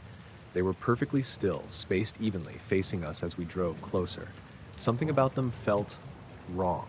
They weren't waving, signaling, or acknowledging the vehicles, just standing there like statues. "Do you see that?" I asked over the radio, voice low. My partner, Mike Harris, was in the other truck about 50 feet ahead. "Yeah," he said, static in his channel. "Weird as hell."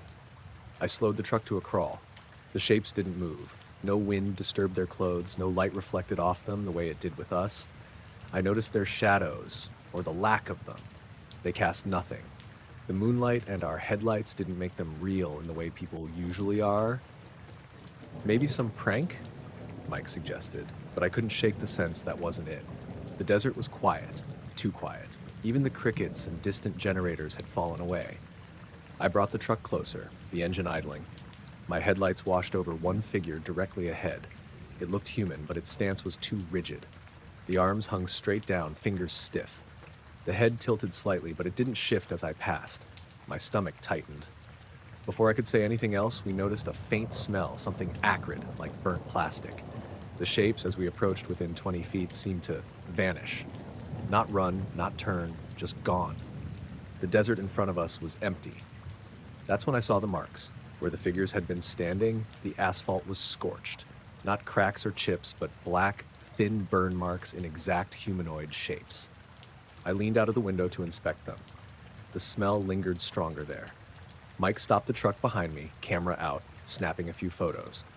When we reviewed them later, the scorch patterns were there, detailed outlines of bodies, but no one in sight.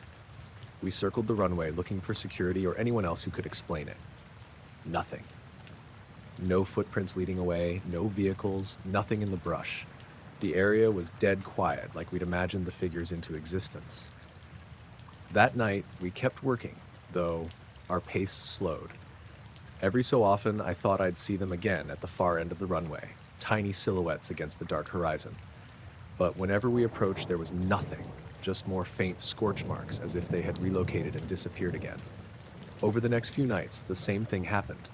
Different sections of runway, slightly different times. Sometimes we would be alone setting up radar dishes, and out of the corner of our eyes, figures would appear. Still, motionless, sometimes facing us, sometimes turned away. Every time we got closer, the desert would look empty, the asphalt marked with burnt shapes. No footprints, no shadows, no evidence of someone running. Dispatch and the supervisors weren't helpful. "Check your equipment," one said. "You're probably tired."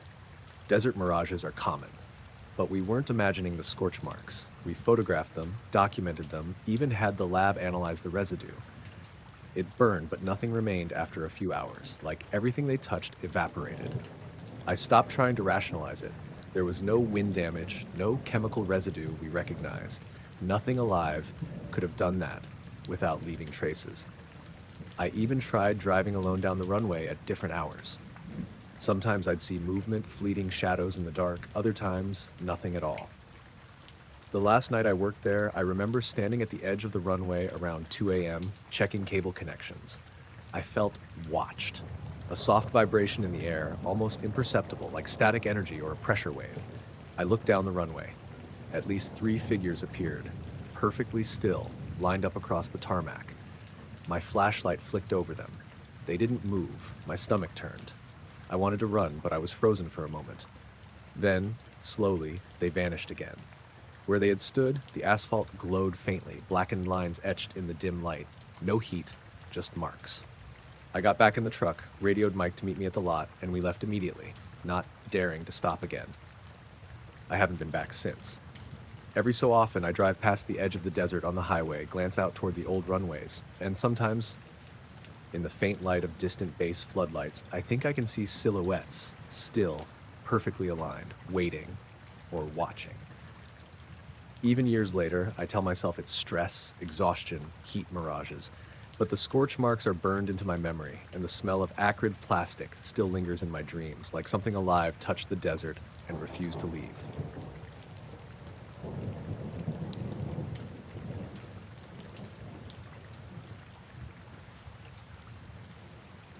I was going through some old storage boxes at home a few months back, trying to declutter, when I came across a stack of photos my grandfather had kept. He was a retired airman, Charles Chuck Whitman, and spent most of his career around the Nevada Test and Training Range. I'd grown up hearing stories about the base, Area 51, all the usual stuff, secret projects, experimental aircraft, but never much concrete. I guess I thought the stories were just that, stories. Anyway, these photos were mostly black and white from the 50s. Chuck had labeled some of them, mostly snapshots of runways, barracks, the occasional aircraft lined up neatly on the tarmac. Nothing too unusual. I was flipping through them on a rainy Sunday morning, sunlight dim through the blinds, when I stopped at one photo that didn't make sense. It was a standard runway shot, taken from what looked like a guard tower. You could see a few trucks and personnel moving about. Nothing that screamed classified at first glance. But then I noticed something in the background, half hidden behind a hangar. A craft. It was small, sleek, dark, with a shape that didn't resemble anything I recognized from the period. No wings like a jet, no tail fins, just smooth, almost teardrop shaped. The strange part, it looked identical to a prototype I'd seen a few years ago during a test briefing at the base. Same size, same shape, same metallic reflection. I blinked a few times, leaning closer. Couldn't be. That aircraft shouldn't exist in the 50s. I called my cousin, Matt, who's a hobbyist historian with a focus on Cold War aviation. He looked at it over video chat, adjusting the contrast and zooming in on the background. "That's weird," he said finally. "It looks like one of the newer stealth test drones, but this photo is dated 1954. How does that even happen?" I tried to shake it off, thinking maybe the labeling was wrong. But then I pulled out more photos from the same box, various angles of the same base, all from the early 50s. Each time, in the same corner of the frame, there it was. Always partially obscured, never fully in focus, almost like someone, or something, was careful not to let you get a clear look. That evening, I dug out some of Chuck's old notebooks. They weren't much at first, flight logs, maintenance notes, but in one of the later journals dated 1953, I found a reference to a special operations prototype with only a vague description. Unconventional, smooth, unmarked, observed only in limited test conditions. No drawings, no technical details. I drove down to the range the next morning. I figured maybe seeing the area would help me contextualize what I'd found. The desert was quiet, early fog rolling off the mountains. I parked near the perimeter, far enough to avoid attention, and watched the horizon. Not more than 30 minutes in, I saw a glint, a shape rising from behind one of the distant hangars. It hovered briefly, then shot straight up at a speed that made me stumble back. My camera's autofocus freaked out. I managed a single frame before it vanished behind a low bank of clouds. The weirdest part wasn't just seeing the craft. It was that when I checked the photo, there was a faint haze, almost like static, covering the shape. The camera had registered movement, but somehow the outline wasn't fully there. My heart was racing, and I noticed that my surroundings felt different. The desert was too quiet. No birds, no wind, not even the usual hum from the distant generators. Just that odd, empty silence. I stayed for a couple more hours, watching. Every now and then, small lights would flicker across the horizon, like someone moving reflective markers, except nothing appeared on the ground when I tried to track them. I felt like I was being watched, though every time I spun around, there was no one. Just the desert, the mountains, and the base perimeter fencing. On my way back, I noticed my car felt lighter. Not physically, but the sense that something had changed in my perspective.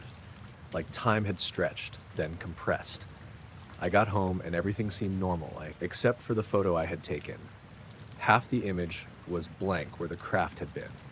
I tried reloading it, connecting the SD card to my computer, even opening it in different programs. Nothing. It just wouldn't show the craft. I couldn't stop thinking about the photo from the 50s. How had that craft been there? Was someone testing advanced technology decades ahead of schedule, or was it something else entirely? Chuck never mentioned anything like that in his journals, at least not in words I could understand.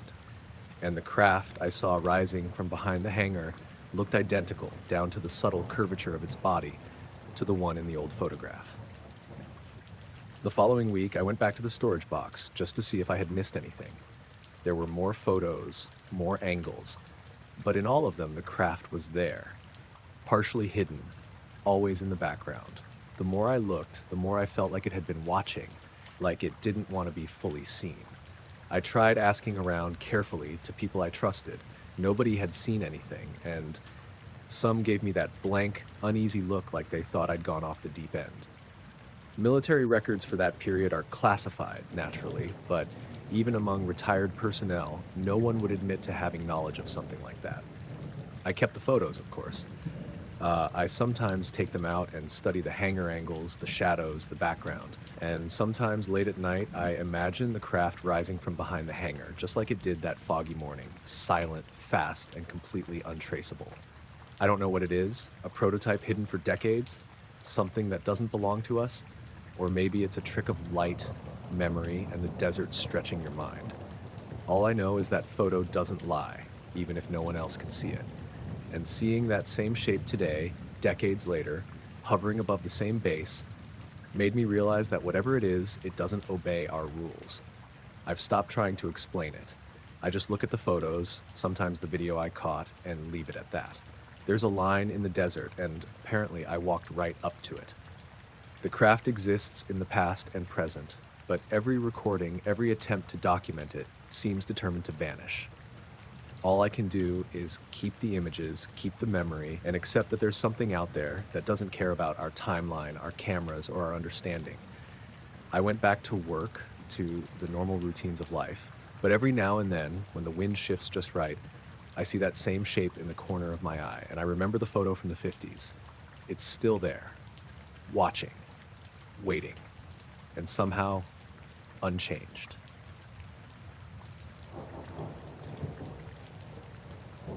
I was working nights at one of the smaller maintenance hangars out by Area 51 in late October 2019. My name's Daniel Kearns, and I was hired as part of a temp crew to inspect lighting and electrical wiring in some of the older hangars that weren't on the main map. They gave us minimal briefings, just safety rules, security clearances, and the usual don't ask questions talk. The hangar itself was a long, low building at the far edge of the range. Concrete floors, steel beams, some of the old riveted panels still showing rust. Most of the other hangars had functioning lights, but this one was due for a full inspection and partial rewiring. I remember it being colder than usual that night, despite a heat wave earlier in the week. The wind was calm, and the desert around the hangar was black, empty, silent. We arrived around 11 p.m., 3 of us, me, a guy named Luis, and another named Heather. We carried toolboxes, ladders, and a few portable floodlights. As soon as we switched on the lights inside, something felt off. I couldn't place it at first. The beams looked sharper than they should have, the shadows deeper, and for some reason the hangar felt longer than it had on the map. We spread out. Luis was on the far end checking conduit along the ceiling, Heather was testing the breaker panels near the middle, and I was running lights along the walls. That's when I noticed it. My shadow didn't match the light. I froze, thinking maybe it was the angle of the floodlight I was carrying. But then I saw Luis's shadow, too, leaning in the opposite direction from his flashlight. Heather called out, confused, "Are you guys seeing this?" I nodded slowly. Every shadow in the hangar was wrong. They moved in opposition to our lights. I held my flashlight over my head, pointing down. My shadow stretched toward me, curling toward the light source instead of away. I waved my arms. The shadow mimicked me perfectly, just reversed. What the hell? Luis muttered, stepping closer. He held his hand out, trying to trace his shadow. It didn't react to him, just stayed inverted, still perfectly sharp against the concrete floor. We grabbed cameras to document it. My phone, Luis's DSLR, Heather's GoPro. Every device failed. Nothing recorded the shadows.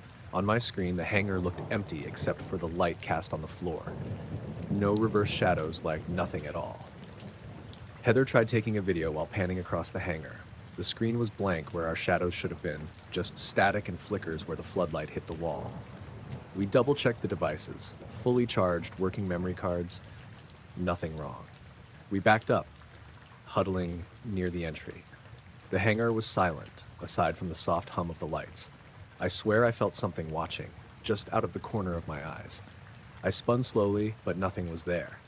Still, the shadows kept moving, still inverted, always responding to our gestures in impossible ways. Luis tried an experiment. He pointed his flashlight at a wall, then stepped away, letting it sweep across the floor. The shadows stretched backward as if the light were coming from a different source entirely. He waved, crouched, jumped, and the shadows mimicked him precisely in reverse. We were speechless. We spent the next hour testing it, trying to figure out if it was a wiring issue, a reflective surface, something in the paint. Nothing explained it. The shadows were too consistent, too precise. When we looked through the cameras again, nothing appeared. Even taking photos of the floor directly under the floodlights yielded only blank concrete, lit normally. No reversed shadows. At one point, the lights flickered for a second, just enough to make the hangar half dark. In that instant, I could swear I saw figures moving at the edges of the hangar, standing in the same inverted positions as our shadows, like they had been cast from some unseen source. Then the lights stabilized, and they were gone. We decided to finish the maintenance and get out. The wiring itself went fine, but every step toward the exit felt heavier. I kept checking my own shadow, moving my flashlight in front of me, trying to see if it would obey physics again. It didn't. As we walked out, I noticed the floor outside. The sand and concrete seemed normal, shadows acting right, sun just starting to rise over the mountains. Back at the base housing, we tried showing other people the footage. Security, supervisors, other techs. No one could see anything. The footage appeared normal, no inverted shadows, nothing strange at all. I went back once a week after that for follow-up work. Each night the hangar was the same. Shadows reversed, cameras unable to capture them, that quiet, uneasy feeling pressing down. One night I caught a glimpse of movement behind the inverted shadows, something standing where a shadow should have been, perfectly still, then gone when I turned fully to face it. I stopped bringing my phone in after a while. Nothing could record it anyway. I started leaving the hangar alone after hours. Even years later, I think about that place. Sometimes when I stand in my backyard at night, the shadows from the streetlights seem to twitch just slightly against the natural direction of light. Small things. But I notice them, and I think of that hangar. The shadows don't follow normal rules there. They exist on their own terms, independent of light, independent of physics, and cameras, electronics, nothing can capture them. The memory sticks, the SD cards, the phones, they all fail. I don't know what we saw. I don't know why it was only that hangar. I don't know if anyone else has seen it or if it's just one of those things that belongs to the desert and the base, quietly defying explanation. I can tell you one thing. I've worked around lights and shadows my whole life. Never anything like this. Even now, years later, when I think about it, I get the same feeling I did stepping inside that hangar. Like the darkness itself was watching, waiting, and the shadows weren't ours at all.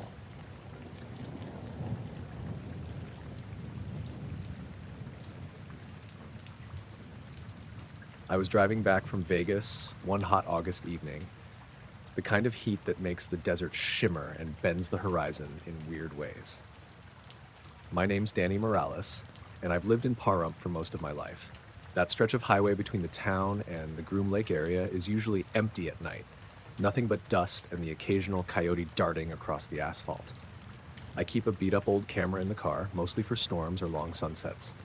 That night, I had it out because the sky was clear and I wanted to try some time-lapse shots of the stars. I'd gone about halfway when something caught the corner of my eye, way off in the distance. Past the base fences and hills, a sudden flare. Not like lightning, Not like a plane hitting the horizon, just a pure white flash that lit up the whole valley for a few seconds. I slammed the brakes, trying to get the camera trained on it. My stomach sank. It was too clean, too intense, like someone had turned on a giant bulb directly behind the mountains. I jumped out of the truck, rolling the camera to a tripod. The light flared again, this time broader, almost filling the sky with a white glow tinged orange at the edges. I could see the desert outlines illuminated, shadows stretching miles across the valley floor. And yet there wasn't a sound. No boom, no crackle, no hum. I thought maybe it was a lightning strike, bouncing off clouds, but the sky was completely clear. The camera recorded a few frames, but when I looked through the viewfinder, the image kept freezing. Not lagging, just stopping for a long moment on a single frame where the light seemed to expand into a sort of dome, hovering just above the horizon. When it unfroze, the light was gone. The desert was back to normal, like nothing had happened, but my heart was racing. I checked my watch. 15 minutes had passed. I swore I'd only been out there for a few seconds. I drove a little closer to the base perimeter, careful not to get too obvious. The fence was dark, the security lights casting pale circles on the sand, but no movement, no response from the base. And here's the thing, for the next hour, I kept seeing flickers, shadows that didn't make sense. Hills would flash white, like reflections, then disappear. Sometimes the shape of the light looked almost structured, like it was made of panels or facets rather than just fire or energy. I tried calling the sheriff's office, hoping maybe someone else had seen it. The line rang once, then went dead. I tried my phone again. Dead signal. No bars at all, right there on the main road. I laughed nervously, muttering to myself about cell towers in the desert, but the unease didn't go away. I felt watched, like someone or something was standing just beyond my sight, waiting. I kept glancing at the hills, and every time I did, I thought I saw movement that could have been a person, a vehicle, something. Then nothing. I parked a bit off the highway, trying to steady my nerves. I wanted to leave, but I couldn't. I wanted proof. Another flare lit the sky, and this one was massive. The ground around me glowed, but again, no sound. I could see my own shadow on the truck hood stretch unnaturally long. The horizon flickered with the light, and for the briefest moment, it looked like the base itself had lifted slightly above the ground. Just for a second, like a mirage, before snapping back to normal. I drove back slowly, keeping my eyes on the hills, the empty desert. By the time I got home, the light had stopped. My hands were shaking. I checked the footage immediately. The time-lapse had recorded something, but all the frames with the big flares were corrupt, just white smudges. Only the frames before and after were usable, and those showed normal desert, normal road, nothing unusual. The next day, I tried calling around, asking locals if anyone had seen the massive light show. Nothing. One guy in town said he'd noticed the sky kind of glow weird, but couldn't give me a time or place. I checked the news, FAA reports, even military press releases. Zero mention of anything. It was as if it had never happened. Weeks later, I went back to the highway to see if I could get another shot, maybe catch something else. The desert was quiet, hotter than before, the dust rising in small columns. I parked near the same spot, waited until after midnight. Nothing happened. I stayed until dawn. Still nothing. It was just gone. I keep thinking about that frozen frame on the camera. The dome of light hovering, edges glinting like metal, just above the horizon. Not a reflection, not a natural phenomenon I can name. Something in the way it expanded, then vanished, was deliberate. Intentional. Watching. I can't explain how it could appear like that, miles away, flash so brightly, and leave no trace. No sound, no heat, no official record. Sometimes, driving back home late at night, I swear I see that faint white glow on the horizon again. Always brief, always on the edge of perception. I've stopped trying to record it. The last thing I want is for the camera to freeze again, leaving me staring at a single frame that holds more than I can handle. I tell people about it, carefully, and most just shake their heads. Desert mirages, they say. Maybe. But I remember the way the light spread across the desert floor, the way the hills seemed to bend around it, and the silence. Absolute silence. Nothing in this world makes that happen. I don't go near that part of the range anymore. I keep my distance, stay on paved roads, and avoid looking at the horizon too long when I'm out at night. But sometimes, when the wind shifts just right, I catch that flicker in the corner of my eye, a flash of white, a hint of orange along the edge, and I remember that night, miles from anywhere, when the sky itself exploded, and no one officially ever saw it.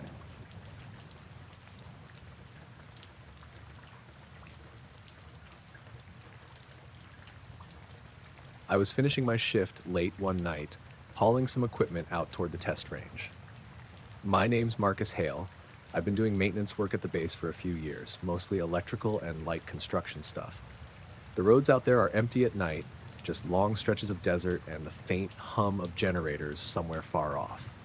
That night, it was unusually clear. No wind, no clouds, the kind of black sky that makes the stars pop so bright you almost feel like you could fall into them. I was driving the last mile of gravel road, headlights barely cutting through the dark, when I saw them. At first, I thought they were mirages or a trick of the moonlight, but they moved too deliberately. A line of trucks, maybe 4 or 5, moving across the desert floor. No headlights, no taillights, no sound. They weren't on any road I knew, just gliding over the sand in perfect formation. I slowed the truck, my stomach tightening. I double-checked my eyes, expecting them to vanish, but they didn't. They were huge, boxy, unmarked, and completely silent. The desert sand didn't kick up around them like it should have. It was like they were gliding on air. My first instinct was to turn around, but curiosity kept me rooted. I watched them for a good minute before realizing I should probably call it in. When I reached the checkpoint, the base was quiet. Guards were inside their huts, the usual fluorescent lights buzzing faintly. I radioed it in, trying to keep my voice steady. "Control, this is Hale. I've got a visual on multiple trucks, unmarked, moving across the desert floor near Sector 7. No lights, no sound. Requesting confirmation or guidance." Static, then a faint voice, too calm. "Affirmative, Hale. Proceed as normal. No anomalies reported." I frowned and repeated myself. The voice came back the same, clipped, almost like it was pre-recorded. "Proceed as normal," it said. That didn't sit right, but the line went dead after that. I drove to a safe distance and tried to get a photo with my phone. The screen flickered, then froze, then went black. I cursed under my breath, shaking the device. I could still see the trucks in the corner of my eye, moving steadily across the sand. My truck's headlights made faint shadows, and I noticed something else. Where the trucks moved, the sand looked darker, almost wet. But I couldn't see any movement in it. No dust, nothing scattering like it should. I stayed for maybe another 10 minutes before finally deciding to leave. When I glanced back, the trucks were gone. No flash of light, no sound, nothing. Just empty desert. The sand smooth and pale as if nothing had moved across it. The next morning I went back to the same stretch, hoping maybe the light of day would help me figure out what I'd seen. Nothing. The sand was just sand. No tracks, no marks, no darker patches. I asked around, other night shift workers, maintenance guys, even the drivers who sometimes haul test equipment. No one saw anything. Later, I checked the security cameras covering the desert from the base towers. I shouldn't have. I knew it might be a bad idea, but I had to confirm what I'd seen. Every feed I pulled up was normal. Static desert, no trucks, no shadows, nothing. I rewound the footage, fast-forwarded it, adjusted the contrast, zoomed in, even tried enhancing the images on a laptop. All I got was empty desert. I reported it anyway because that's the procedure. The supervisor listened, nodding, typing something into a terminal. He didn't ask questions about what they looked like, how they moved, nothing. Just typed, nodded, and said, "Footage shows no anomalies. Must be a trick of the light. Documented for record." It bothered me for days. The more I tried to rationalize it, the less sense it made. I kept picturing them gliding across the desert, silent, unlit, and perfectly spaced, like some kind of phantom convoy. The sand, darker than it should have been, and the way my camera froze when I tried to capture them. I started noticing little things afterward. On my way to the base, streetlights would flicker when I passed certain points. Sometimes I'd swear I saw movement in the desert behind fences, shadows that weren't my own. Once I thought I saw one of the trucks parked far off, just standing in the sand. Then a gust of wind, or maybe something else, made it vanish before I could focus on it. I asked a few coworkers if they'd ever seen anything unusual on the range at night. A couple mentioned strange lights, weird reflections, or distant hums, but no one talked about the trucks. Or maybe they didn't see them, or maybe they had and didn't report. It's hard to tell who's telling the truth in places like this. One night, I drove past the same area just to check. No trucks, no lights, nothing. But the desert felt different, like it was holding its breath. I kept imagining that silent convoy, trucks gliding without touching the sand, and I felt watched, though I couldn't see anyone. I thought about it a lot, about how the footage didn't match reality, how no one else seemed to notice anything, and how the trucks made the sand look wrong. I've come to accept that I'll probably never know what I saw. I don't talk about it much anymore, except with a few people who work the night shifts and notice the little anomalies themselves. The last time I checked, I drove the stretch again, camera in hand. Nothing happened. But sometimes late at night, I still picture them moving silently across the desert, far beyond any road, leaving no trace, no sound, nothing. Just perfect, empty sand where something shouldn't have been. I keep my distance now. Stick to main roads, stay within sight of lights. And yet, when I close my eyes at night, I can still see that silent convoy gliding across the desert, a strange, impossible parade that only I witnessed, if I even did.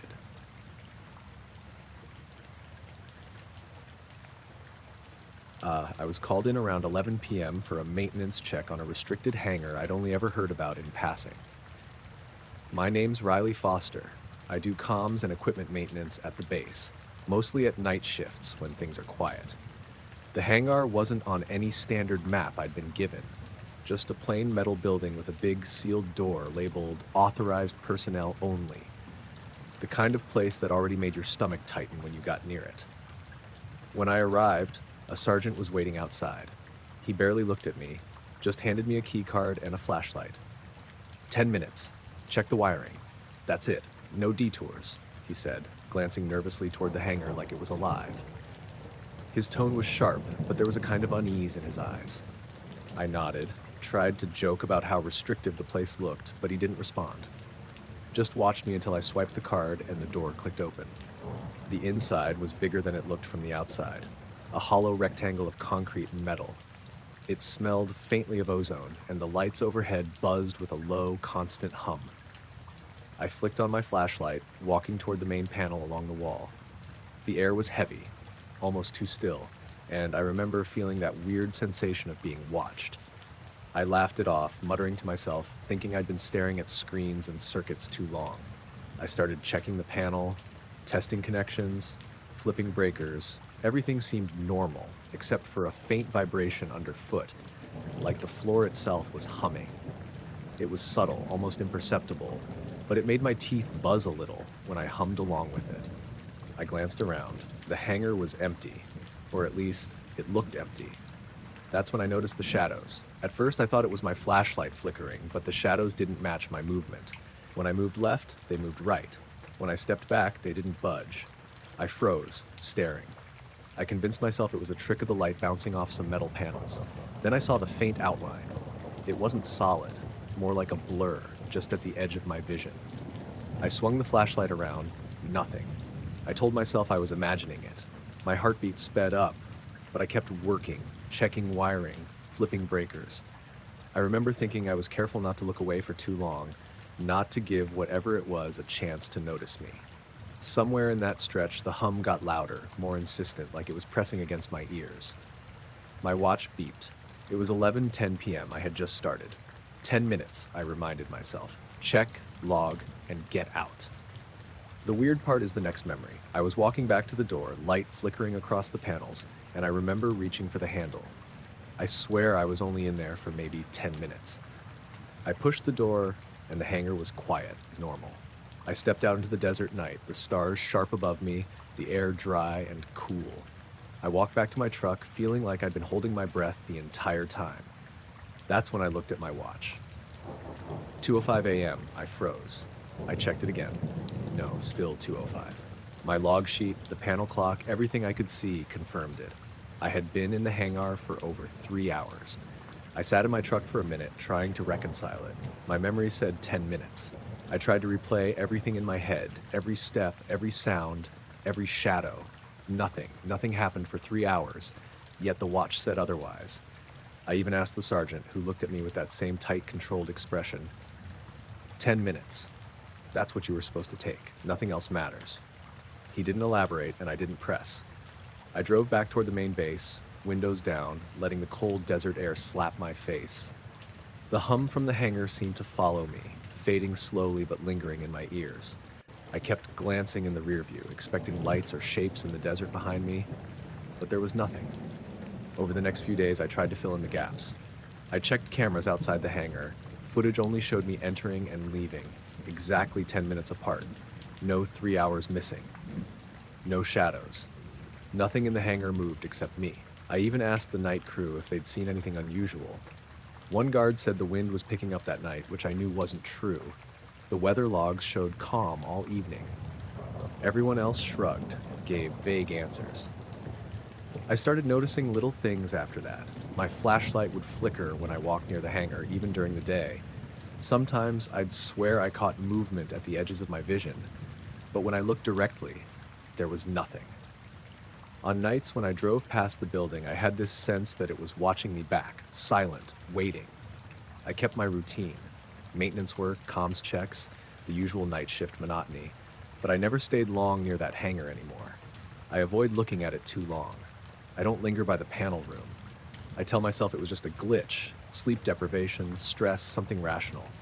But deep down, I know something about that hangar isn't normal. The thing that really gets to me is the missing time.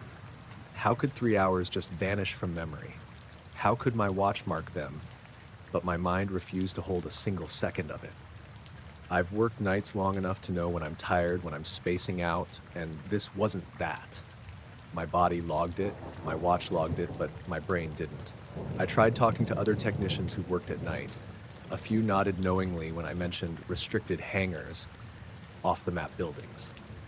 They gave me vague warnings, smiles that didn't reach their eyes. One guy told me quietly, "Don't let them know you noticed the time." I didn't ask who they were. I didn't want an answer. Since then, I check my watch constantly when I'm around that hangar. Nothing makes sense. I keep replaying the night in my head. I can't explain the vibration under my feet, the shadows moving wrong, the hum that seemed almost alive. The 3 hours are gone from memory, like I blinked and skipped a chapter of reality. I don't go near that hangar at night unless I have to. When I do, I stick to the edges, keep my eyes on the floor, keep my flashlight trained on the panels, and avoid thinking about what might be happening just out of sight.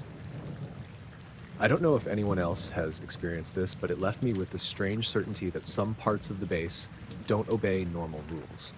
Sometimes when I wake in the middle of the night, I check my watch. 2:05 a.m. keeps flashing in my mind. I don't know why that number sticks or why my memory refuses to fill in the time I lost.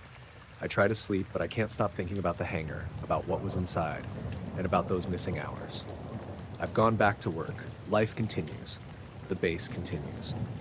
But every time I drive past that metal building, I feel it watching, waiting. I keep my distance, but I know I'll never understand what happened in those 3 hours, or why my mind refused to record a single moment of it.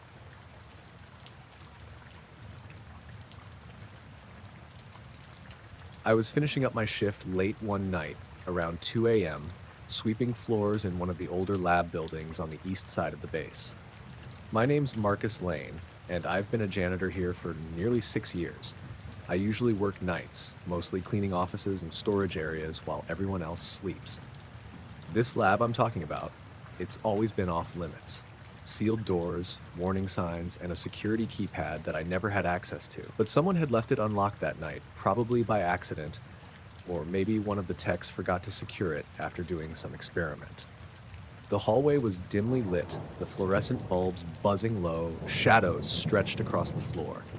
I was pushing my mop bucket past the lab door when I noticed it. The metal canister. At first, I thought someone had just left it on a counter, but then I realized it was hovering, maybe a foot off the floor, just sitting there in the middle of the room. It didn't roll or sway, it just floated, perfectly still. I froze for a second. The first thought was, okay, maybe it's some magnet thing someone was testing. But the lab was sealed, and I didn't recognize any equipment that could do that. It was small, cylindrical, silver, maybe 8 inches tall, nothing extraordinary in appearance, but the way it hovered, it was wrong. I stepped inside, slowly, trying not to make noise, my mop handle trembling a little. The air was dry and cold, colder than the rest of the building, and there was this faint hum I hadn't noticed before. I reached out a hand cautiously. My fingers brushed the bottom of the canister, and it dropped instantly to the floor with a soft clang. I almost jumped back. I stared at it for a moment, thinking I should just leave it alone, call maintenance or security, something official. But curiosity got the better of me. I crouched down and tapped it lightly. Nothing happened. No movement, no lights, no sound. Just the cold metal against my fingers. I decided to finish my cleaning. I swept around it carefully, trying not to touch it again. Every few minutes I'd glance back, half expecting it to be gone, but it stayed where it was, just sitting there on the floor.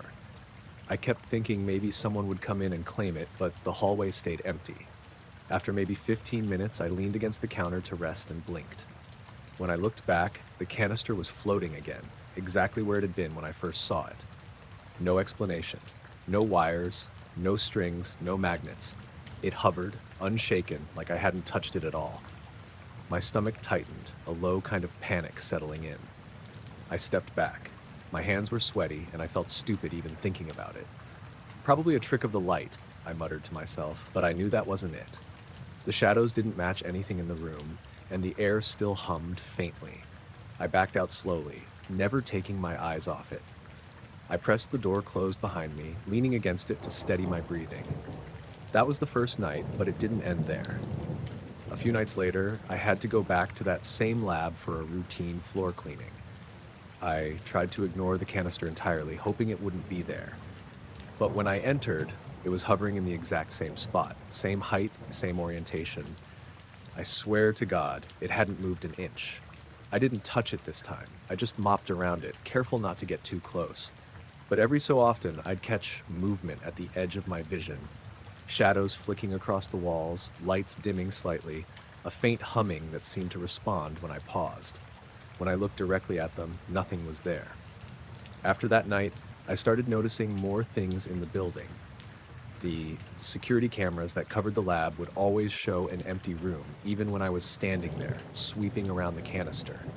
Once, I left the lab and watched the monitors in the security office from a distance.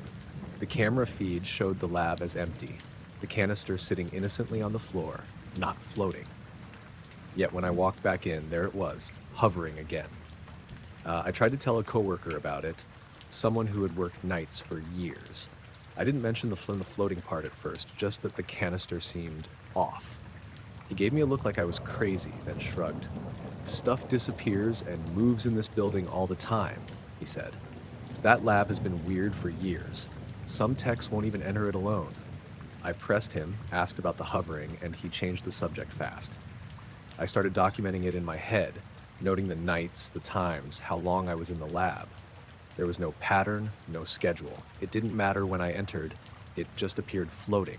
Sometimes it would drop when I touched it, sometimes it would stay. I don't think I ever saw anyone else touch it. One night, I decided to be brave. I reached out and nudged it lightly with the mop handle. It wobbled slightly, like it had weight, then steadied itself and hovered again. My stomach turned cold. I couldn't explain it, and I couldn't rationalize it. My mind kept circling the same thought. This is not normal, and yet I was alone, with no one to confirm it, nothing to measure it with. I tried staying away after that. I let the cleaning schedule pass, avoided that wing of the lab. But the next night, I caught myself walking past, peeking in. It was still there, floating, silent, completely indifferent to my presence. I started noticing little things outside the lab, too. Lights in the hallway flickering when I walked by, like shadows moving wrong, the air getting colder without any AC or vents nearby. Sometimes I'd hear a soft thrum, like distant machinery, but when I ran to check, there was nothing. I never tried to move the canister again. I just let it float. I don't know why it did what it did, or why it kept returning to that exact spot. I don't know if it was a test, a security measure, or something else entirely. The base management never asked about it, the security cameras never recorded it, and the other techs never mentioned it. Now, I keep my distance. I do my rounds, sweep my areas, and leave that lab alone. But when I pass by at night, I can't help glancing in. I can see it hovering there, silently, waiting, and I feel that same tight knot in my stomach I felt the first time. Something about it knows when I'm looking, but it doesn't move for me, it doesn't acknowledge me. I still clean that building every week. I still see the canister. I've tried to rationalize it, ignore it, forget it. But I can't. It's always in that same spot, floating. I don't understand it, and I don't think I ever will. But I keep my hands to myself, and I keep my distance, because whatever it is, it's not mine to touch. And every now and then, late at night, when the hum gets just a little louder and the shadows stretch wrong, I swear I can feel it watching me back.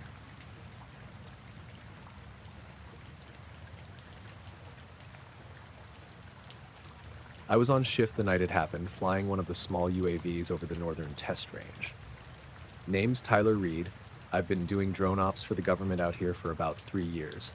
Nothing really prepared me for what I saw that night. It was a clear, dry evening in late May. The kind of night where the desert air feels almost hollow, like sound gets swallowed. I was sitting in the ops tent, monitors glowing faintly, a strong wind rattling the canvas flaps. My job was simple: launch the drone, follow the programmed flight path, check for anomalies, record footage. Routine stuff. The UAV was prepped and checked. No issues. I ran through the systems, gave it a standard liftoff, and watched it climb steadily into the sky. Everything was normal at first. The live feed showed the usual barren desert terrain, the low hills stretching away from the base. I was scrolling through telemetry, making minor adjustments, when something caught my eye. A bright point of light far off to the northwest. It wasn't on the flight path, and it wasn't part of any scheduled exercise. It hovered there for a moment, a single intense white glow, then moved in a straight line, almost imperceptibly fast. I didn't react immediately. Light anomalies weren't uncommon, but something about the motion made my stomach tighten. Then the drone feed started acting up. A flicker, like interference, but not the usual signal glitch. The screen went fuzzy for a second, and when it cleared, the drone was gone. The telemetry readout said lost signal, which wasn't unusual if it went out of range. But this drone wasn't even halfway along its path. I tried to regain control, sending manual commands. Nothing. I zoomed in on the last feed frame, adjusting contrast, brightness, everything I could, but the image was just blank desert. No drone, no shadow, no blinking lights, nothing. I flipped to the radar feed. That's when it got weirder. The UAV had apparently ascended straight up from the point I last saw it. Straight up, vertically, at a rate that was physically impossible for our equipment. The numbers on the display kept climbing. I double-checked the feed, thinking the system was malfunctioning, but the radar wasn't lying. The altitude reading shot past the operational ceiling, past any known limit, and then, just like that, it vanished entirely. No trace, no signal, nothing on thermal or infrared sensors. I sat there staring at the screens for what felt like an eternity.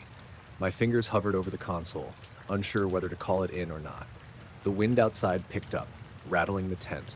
The hum of the generators sounded louder, more intrusive. Something about the silence of the desert beyond the tent felt wrong. By then, a couple of other operators had wandered over. I described what I saw. They were skeptical, naturally. Maybe a glitch in the radar feed, one of them said. Could be a software hiccup. But there was a note in the system logs: the drone's last position, its sudden vertical movement, the telemetry spike. No one could explain it. I asked if we could check the area on the ground, see if it crashed somewhere. Security checked, sweep of the range, nothing. No debris, no signal. Nada. Just desert sand, the usual rocks, and some faint tire tracks from previous exercises. For the rest of the night, I kept the UAV console running, watching for any sign of movement, anything in the sky. There were flashes in the distance, but nothing solid, nothing that could be tracked. The desert seemed normal, almost boring, except for the absence of the drone. When the morning shift came in, I briefed the supervisors. They took notes, nodded politely, but then told me the official report would say, drone lost due to technical malfunction. Radar logs? Classified. Sensor feeds? Stored. No one else outside the ops room was allowed to see them. It was like the event never happened. I went home after my shift. The drive across the desert was quiet, the rising sun casting long shadows across the salt flats. My mind kept replaying the radar feed. The sudden vertical ascent, the impossible speed, the disappearance. I tried to rationalize it. Maybe a software glitch, maybe a misread by the radar system. But every part of me knew it wasn't normal. Weeks later, I heard rumors from other ops personnel. UAVs vanish, someone said. Sometimes they come back in weird places. I pressed them for details, but no one wanted to talk. Most had seen it happen once and never mentioned it again. I still fly drones. I still work nights on the northern range. But that drone, my drone, never came back. Sometimes when I watch the sky in the middle of a quiet shift, I swear I can see something moving too fast to be anything human-made, something reflecting sunlight in a strange way, like it's aware of me. I don't know what I saw, and I don't know what happened to the drone. All I know is the desert is quieter than it should be, and the sky isn't empty. There's something out there, something fast, precise, and utterly untraceable.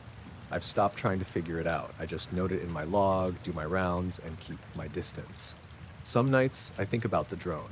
I imagine it somewhere above us, ascending straight up through the atmosphere, past the clouds, past the radar, past anything we can detect. I imagine it floating silently, untraceable, just out there, and for whatever reason, I can't shake the feeling that it wasn't malfunctioning at all.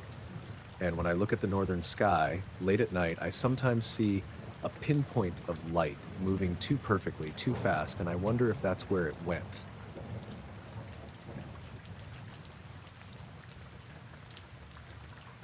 I was working the night shift at the southern hangar that summer when it started. Name's Lucas Wren, security contractor. I'd been stationed on the perimeter for about 8 months, mostly routine patrols, checking doors, making sure no one wandered in where they weren't supposed to. Nights were quiet, too quiet sometimes, which made you notice little things that didn't quite fit. It was around 2:30 a.m., hot night outside, upper 90s, and the desert air had that dry, metallic smell after the sun went down. I just finished my rounds through the main storage bays when I got called to check the south wing of Hangar 6. Something about the request was off. It wasn't an alarm or a triggered sensor. Just a note in my log. Check hallway temperature anomaly. No explanation. I walked down the long hallway, fluorescent lights buzzing overhead. Normally, this place ran warm in the summer. The concrete floor absorbed heat, the steel walls radiated it. But as soon as I stepped into the hallway, my skin tightened. The air was cold, bone-deep cold that made my shirt stick to my back. I checked my handheld thermosensor. It read 35 degrees Fahrenheit. 35. In the middle of July, I rubbed my arms and called it in over the radio. South Wing, Hall 6.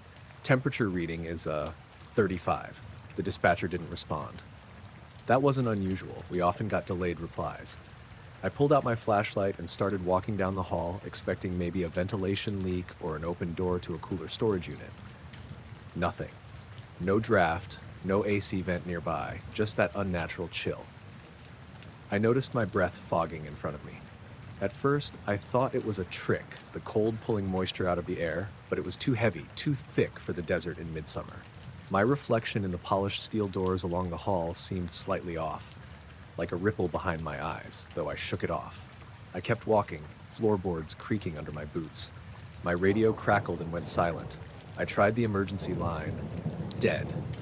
I muttered to myself, feeling the panic start to creep in. The further I went, the colder it got, almost like stepping into a glacier pocket. My fingers went numb inside my gloves, toes inside my boots.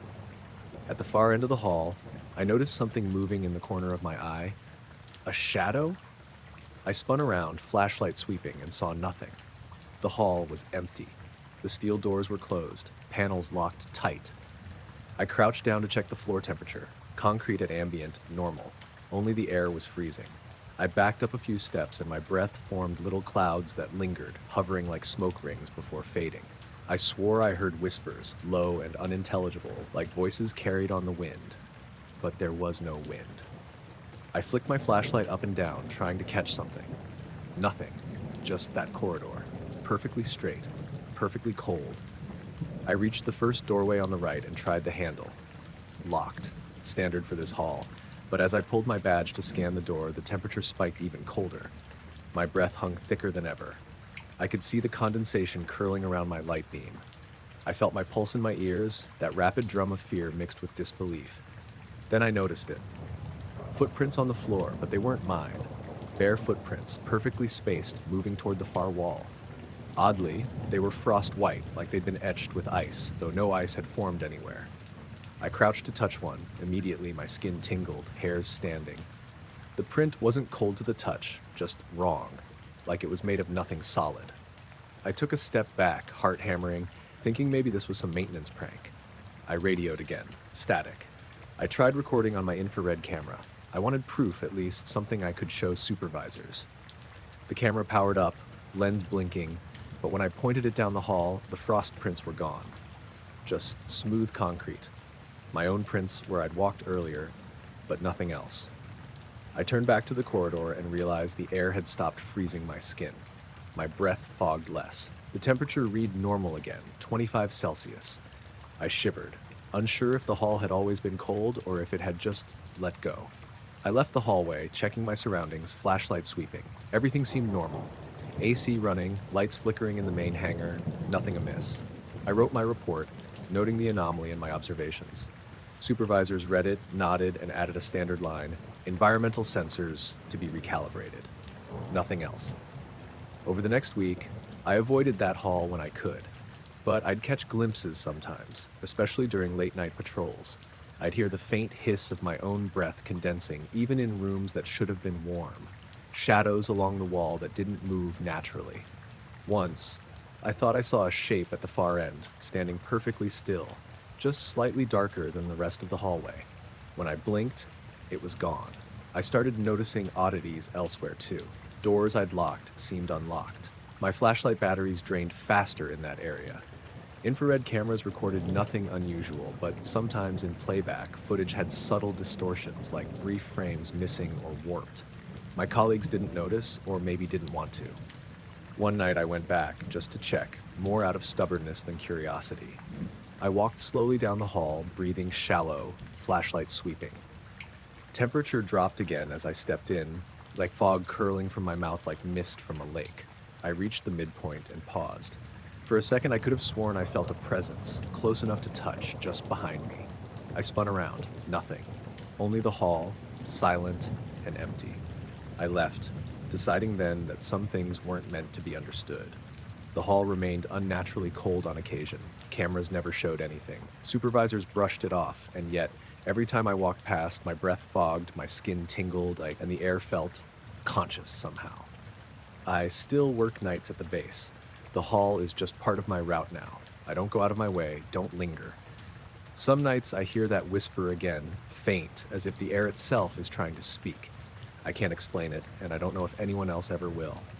I tell people who ask, it's just a draft, sensors are probably off. But I know what I felt that first night. I know the air could freeze me in midsummer, like my breath curling thick and white. I know those footprints weren't human, and I know I wasn't imagining it. I don't stop walking that hall, I don't stop doing my job. But I've learned to keep my distance from the cold, from the fog of breath that shouldn't exist. Some things in that hangar are not broken, they're just there, waiting.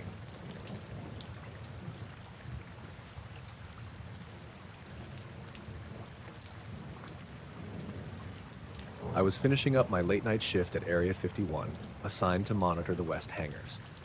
Named Sam Porter, I handle a lot of the surveillance feeds and camera maintenance. Normally, nights were uneventful, the desert quiet except for the hum of generators and the occasional patrol radio chatter. That night, the sky was overcast, rare for Nevada, and there was a light mist clinging to the tarmac. Visibility wasn't great, but nothing that worried me. Around 1:45 a.m., I was checking the feed from Hangar 12. The camera was one of the older models, mounted high near the door, pointing straight at the bay where most of the new aircraft prototypes were kept. I noticed something odd. The door was cracked open slightly. Usually every bay door had to be sealed and checked by the night crew. I flagged it, thinking maybe a maintenance team had started early. I grabbed my handheld to check the sensor logs. No one had badge access that night. Doors were supposed to stay locked unless officially cleared. That didn't make sense. I double-checked the feed. Shadows moved inside the hangar, vague shapes that weren't part of the standard layout. I zoomed the camera in. It was hard to tell, mostly dark with faint reflections off the polished floor. Then I saw it, a shape moving across the bay, low to the ground, completely black, smooth, angular. It reminded me of an old stealth design, but wrong. Wrong in a way I couldn't define. I reached for the recording controls. The camera was supposed to log everything automatically, but I wanted a local backup. I hit record and watched as the shape glided toward the exit. The movement was unnatural, fluid, silent, hovering slightly above the floor.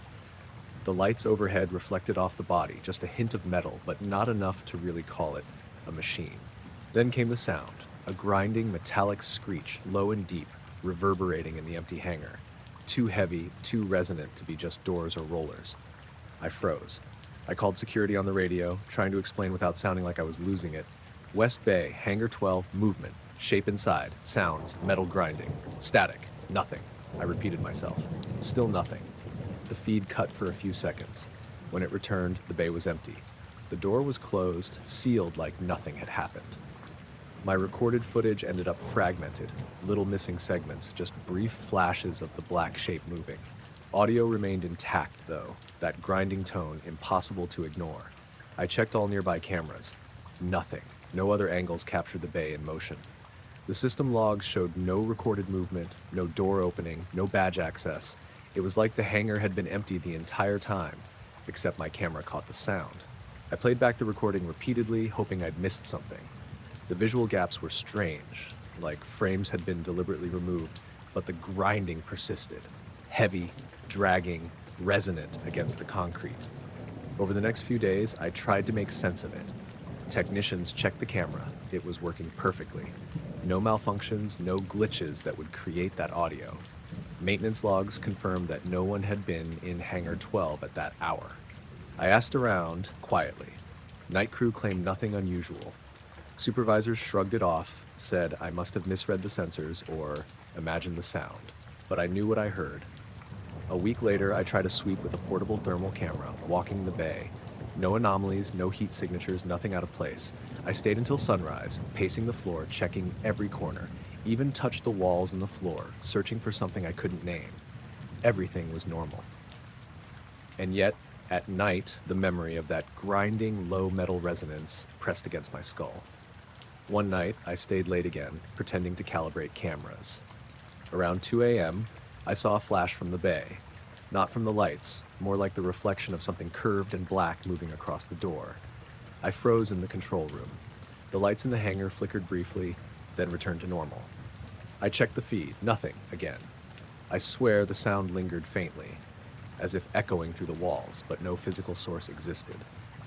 I started noticing small things outside normal working hours. Loose panels I had tightened days before appeared slightly shifted. Footprints in dust near the hangar, smooth and featureless, gone by morning. The floor temperature felt off, cooler than it should be in the desert night. My coworkers didn't notice or didn't want to. Cameras always failed to capture any anomalies, except that one initial recording. Weeks passed. I stayed cautious, but routine patrols brought me back near Hangar 12 often. Nothing ever happened again, at least not visibly. Yet every time I passed the bay, a sense of weight pressed against the floor and walls, like the hangar itself remembered that night. I couldn't explain it, couldn't prove it, and no one else seemed to see or hear anything. Eventually, I stopped trying to rationalize. I started focusing on my routine, monitoring feeds without thinking too much about what might be there. But sometimes, when the base is quiet and the wind drifts just right across the desert, I can hear it in my head, the grinding metal, low, slow, impossible. Not mechanical, not human, just something that passed through the hangar, leaving no record, but leaving its presence behind in sound alone. I went home that morning like any other, but the feeling followed me. Even now, months later, I notice that hangar when I drive past the perimeter. Lights flicker in my memory, shadows that weren't really there, and that sound, the grinding. Heavy, deliberate, real, and yet impossible. I can't explain it. I can't even fully understand it. I only know what I heard and what my eyes saw, and that's enough to make me keep my distance. I still work at the base. I still pass Hangar 12. I still check the cameras, though I avoid staring too long at the feed from that angle. Some nights, I swear I hear the echo again, faint in my office, as if the metal is still moving somewhere deep inside the building. I've told no one outside my shift. Nobody believes me anyway. But the memory is as real as anything else in my life, and it doesn't fade. Even now, if I walk past that door late at night, I slow down. Listen, the grinding might be waiting.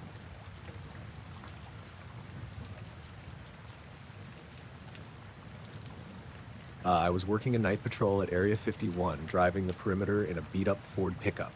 Name's Jason Keller. It was mid-November, so the desert was cold at night, with frost forming on the dash when I started my shift.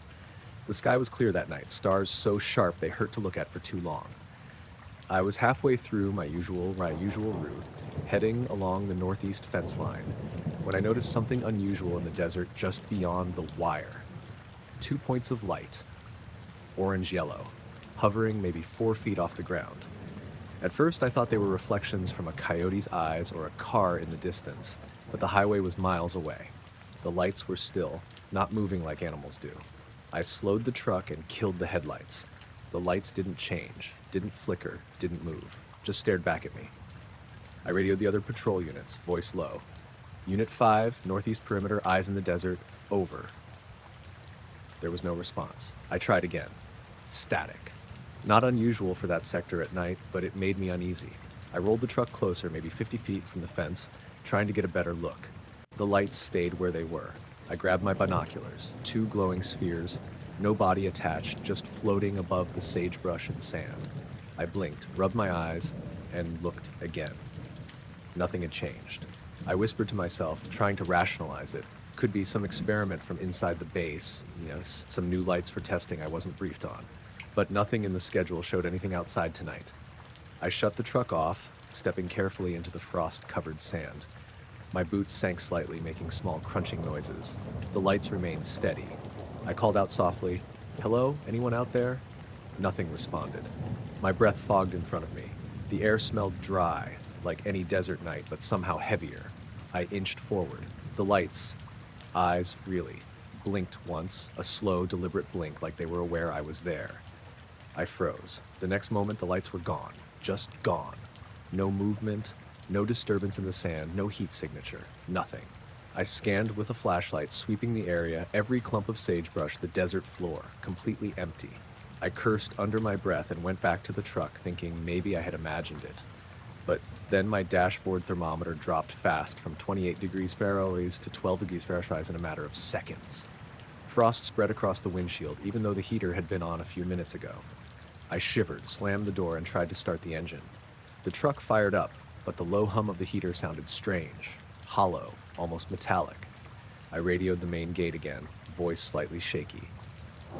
Unit 5, northeast perimeter, lights observed, I'm moving back to checkpoint. Still static. As I drove back slowly, I kept glancing to the desert. The stars above seemed to shimmer more than usual, and I noticed faint outlines, maybe sand dunes, maybe shapes that seemed to shift subtly as I moved. My imagination was running wild, but something about the air felt wrong, like static electricity before a storm, only there was no storm. I got back to the gate around 3:15 a.m. I filed a report with my supervisor, careful not to sound hysterical. He nodded, made a note, then moved on. I noticed he looked uneasy, like he didn't fully want to hear what I'd seen. Nothing official came of it. The next day, I returned to the northeast fence during daylight, walking the area where the lights had appeared. Sagebrush, sand, rocks, completely ordinary. No footprints, no disturbances, nothing that suggested anything had been there.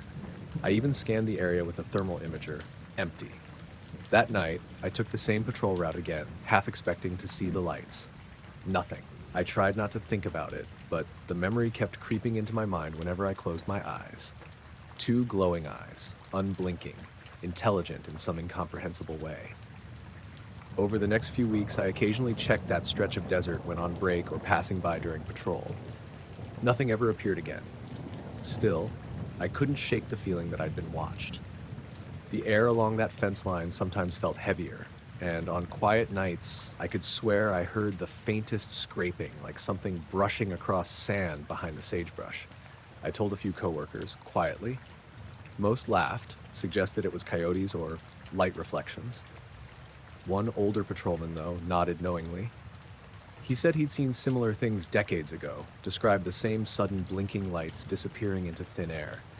He didn't call them anything, just said some nights the desert watches back. I eventually stopped bringing it up. Part of me wonders if it was some classified test or experiment, something they didn't want anyone to see. But the way it moved, the deliberate blinking, the impossibility of the lights simply vanishing, it didn't feel man-made. Even now, years later, whenever I drive past the northeast perimeter after dark, I glance at the desert beyond the fence. Most nights, nothing. But occasionally, in the corner of my eye, I think I see a faint orange glow, perfectly still, just watching. I haven't stopped patrolling or going about my life, but the memory of those eyes is with me, persistent, inexplicable, and quietly unsettling. Some nights, when the wind drifts right, I swear I hear the softest rustle of sand far beyond the fence, exactly where the lights were. And I know, even if nothing is there, I'll be looking, waiting, half expecting those glowing eyes to return.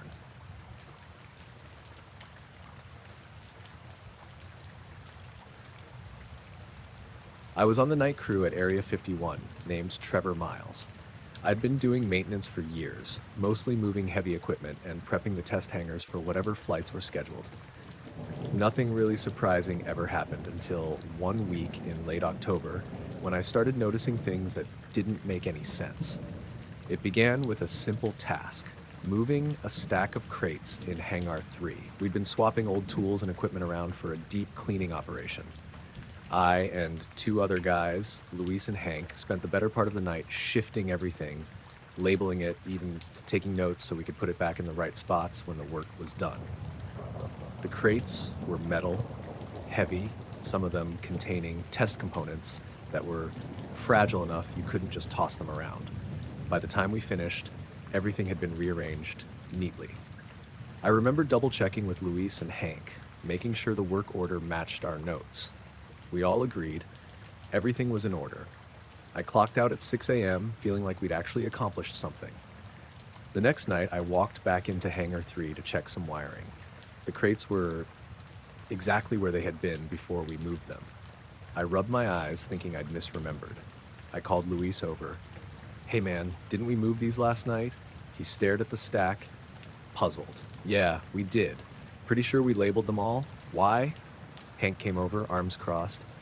"I know we moved them. I took pictures for the log. Everything's in its old spot." We compared the photos. Sure enough, the crates had been shifted in the photos. But standing in the hangar that night, they were back in the exact same positions they'd started in. I mean, perfectly aligned, like nobody had touched them in weeks. We laughed nervously, thinking maybe someone had undone our work as a prank. But the next day, we checked security cameras. Nothing. No one entered the hangar after we left. No strange shadows, no evidence of human interference. After that, it started happening more often. Tools we'd set on benches for maintenance would be gone the next day, only to appear later, exactly where we'd first found them, even if we'd put them somewhere else. Sometimes a wrench would vanish for hours, like that, then reappear perfectly balanced on the edge of a toolbox. One night, I moved a cart of equipment to the middle of the hangar, came back the next day, and it was lined up against the wall again in the original spot. I began keeping notes, trying to track it, dates, times, what was moved, and by whom. But the notes didn't help. Nothing followed a pattern, and no one ever claimed to move the items back. Luis started avoiding the hangar at night, muttering that it's watching. Hank joked at first, then got quiet when I mentioned the tools and crates returning on their own. One night, I was working late by myself, checking the hydraulic systems in the corner of Hangar 3. The air was dry, colder than usual for October, and there was a faint smell like ozone. I could hear the low hum of the building's ventilation, but something felt off. I glanced toward the stack of crates we'd moved a few nights prior. For a moment, it looked wrong, like the shadows around them weren't lining up with the lights overhead. I shook my head and turned back to my work, trying not to think about it. Then I heard a faint scraping sound, metal against concrete, slow, deliberate, coming from the crates. I froze. The sound stopped as quickly as it started. I called out, "Hello?" My voice sounded hollow in the hangar. No response. I grabbed a flashlight and shone it across the crates. Nothing. No one. But when I stepped closer, I swear I could feel the air just above the crates vibrate slightly, like a pulse. I backed off, deciding I'd leave the rest for the morning. When I came back the next day, everything was exactly as I remembered moving it days ago. Even the small hammer I'd left on top of a crate for a minute, it was back in its original box. After that, I started noticing smaller things. Footprints in the dust where the crates had been moved seemed to vanish if you followed them. A wrench that had been left on a bench had a thin layer of frost around it, even though the hanger wasn't cold enough to freeze anything. Luis refused to work nights with me after that, saying he couldn't deal with the feeling of being watched by the building itself. Hank kept his distance too. I was left alone with the shifting crates, the silent scraping, and the faint ozone smell that came and went like a bad dream. I tried to explain it to our supervisor, carefully, without sounding insane. He nodded slowly and said something vague about procedural checks, then moved on. The official logs? They never recorded any anomalies. No missing time, no unclaimed movements, no unusual readings. Weeks passed, and the hangar became a place I dreaded being in. Even when the lights were on, I'd glance at a tool or crate and think it had moved slightly from where I'd left it a second ago. Once I left a clipboard on a shelf. I swore I watched it slide a few inches down on its own. When I leaned over to grab it, it didn't move. I eventually stopped trying to figure it out. I started finishing my tasks and leaving as quickly as possible. The building had this oppressive quiet, and the way the objects seemed to have a life of their own made me uneasy. I've never told anyone outside my small crew because it sounds crazy, but it's real. Even now, I check my own garage and workspace at home, and sometimes I feel that same weird feeling of objects shifting back, of air vibrating faintly around certain tools. I tell myself it's my imagination, but I can't shake the memory of those crates, perfectly returning to their original spots in Hangar 3 night after night, with no one touching them. And some nights, when the wind blows just right, I swear I hear the scraping again, soft, deliberate, moving across concrete, just like before.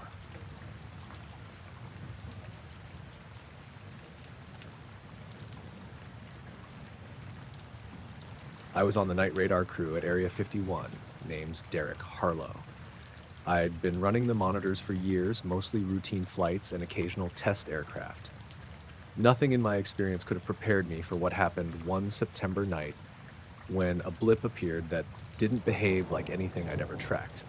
It was around 2:15 a.m., the kind of dead time where the desert outside the base hums softly from its own heat and the wind carries nothing but sand and distant coyotes. I was sitting in the radar room with my coworker Megan, just scanning the usual traffic. A few experimental drones, some light planes, nothing unusual. The screens were calm. Then a small blip popped up off the southern perimeter. At first I thought it was a glitch. Radar had been finicky before, but it didn't disappear. It moved, slowly at first, over the hangars. I swiveled the scope to focus on it. It wasn't moving like a plane. No arcs, no acceleration. Just there. Hovering, almost. I called Megan over. Check this. She squinted at the screen. That's weird. That's not any of our test drones. It's small, fast, and hovering? Yeah, I said. I'm pulling GPS coordinates. I typed in the readout, trying to triangulate its position. That's when it got strange. The coordinates pointed to a spot in the desert, miles outside the base, nowhere near any roads or known landmarks. I stared at it. That's empty desert. Nothing out there. Megan looked from the screen to me, eyebrows raised. So why is it showing up here? I didn't have an answer. I tried switching radar channels, different frequencies. Every time the blip popped up over the same area inside the base. But when we ran the GPS check, it always pointed outside, miles away. It was like the thing was in two places at once, but only on our screens. I called the control tower to see if anyone had visual confirmation. Nothing. Clear skies, no lights. I double-checked cameras on the perimeter. Empty desert, empty hangars, nothing moving. The blip hovered for almost 10 minutes before it started moving again, slowly around the base perimeter. It didn't follow roads or test runways. It made no sound we could pick up on any sensors. I tried zooming the radar resolution to catch shape or size. Nothing. Just a point. Constant, unmoving until it drifted, then back to hovering. By this point, my stomach had that tight, uneasy feeling you get when something's not just unusual, but wrong. I could feel my pulse in my ears. Megan stayed quiet, just watching. Then the blip jumped, literally jumped from one side of the base to the other in a fraction of a second. Too fast for any craft I knew. "Did you see that?" I whispered. Megan nodded, gripping the edge of the console. "Yeah, that's not possible." I tried contacting air traffic control for external confirmation. Nothing. No radar at the regional level picked it up. The coordinates? Still pointing to empty desert miles away. But every time it blinked on our scope, it was back over the base. I started logging everything, timestamps, coordinates, duration, every jump. After a few minutes, I noticed another odd thing. The radar signature wasn't consistent. Sometimes it seemed to shimmer, like it was partially invisible. Then it would solidify for a moment, then vanish again. We stayed at the console for hours, tracking it, trying to get eyes on it. No cameras, no towers, nothing. Only the blip moving in ways that defied logic, always returning to hover over the same spot near Hangar 7. At one point, I left the console for a moment to get coffee. When I returned, Megan was pale. "It's closer," she said. "It's right over the hangar." I looked up. Nothing outside the windows. The desert was empty. The wind hadn't changed. No lights, no sound. But on the radar screen, it was hovering right above us. We started wondering if it was a malfunction of some kind, maybe interference with base radar. But the readings were consistent across multiple units. All three primary radar feeds showed the same thing, the blip hovering, blinking across impossible distances, never leaving the base area for more than a fraction of a second. By sunrise, we were exhausted. I called it in to the senior officer on duty. "You saw it?" he asked flatly. I nodded. He frowned. "We'll log it as a transient anomaly. Don't discuss it outside the room." That was it. No investigation, no follow-up. The official log described it as a minor technical glitch. I left that night, driving home through the desert roads. The sky was beginning to lighten, pink and orange over the mountains. The thing I couldn't shake was the memory of that blip, moving instantaneously, impossibly, always returning to hover just over the base. And the coordinates, it always pointed somewhere miles away in empty desert, a place I knew was just sand and rock. Weeks later, I tried checking my logs against FAA records just to see if anything matched. Nothing. No reports.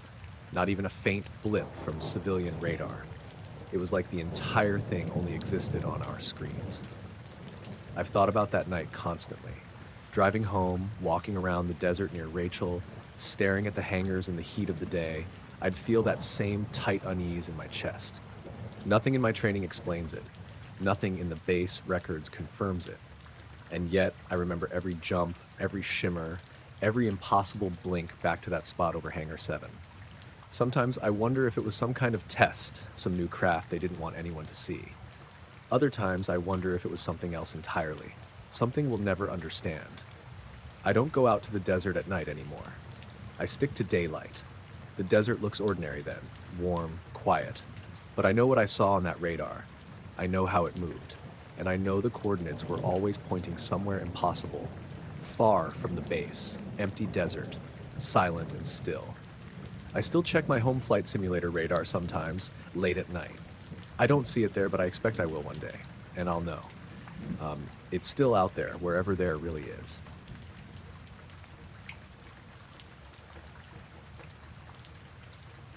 I started at Area 51 as a maintenance tech in late August. I'd done odd jobs at smaller installations before, but this was different.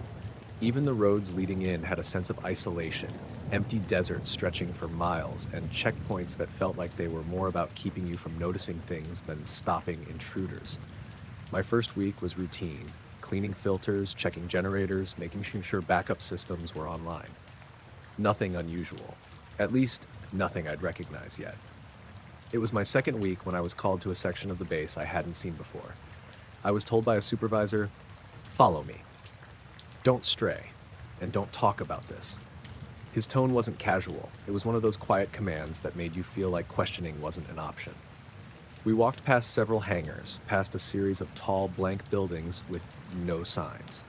I noticed security cameras every few meters, but they didn't seem to be pointed at us as we passed.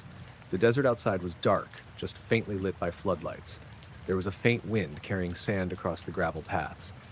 The closer we got, the more I noticed a humming sound. Low, constant like a generator, but different, softer, almost alive.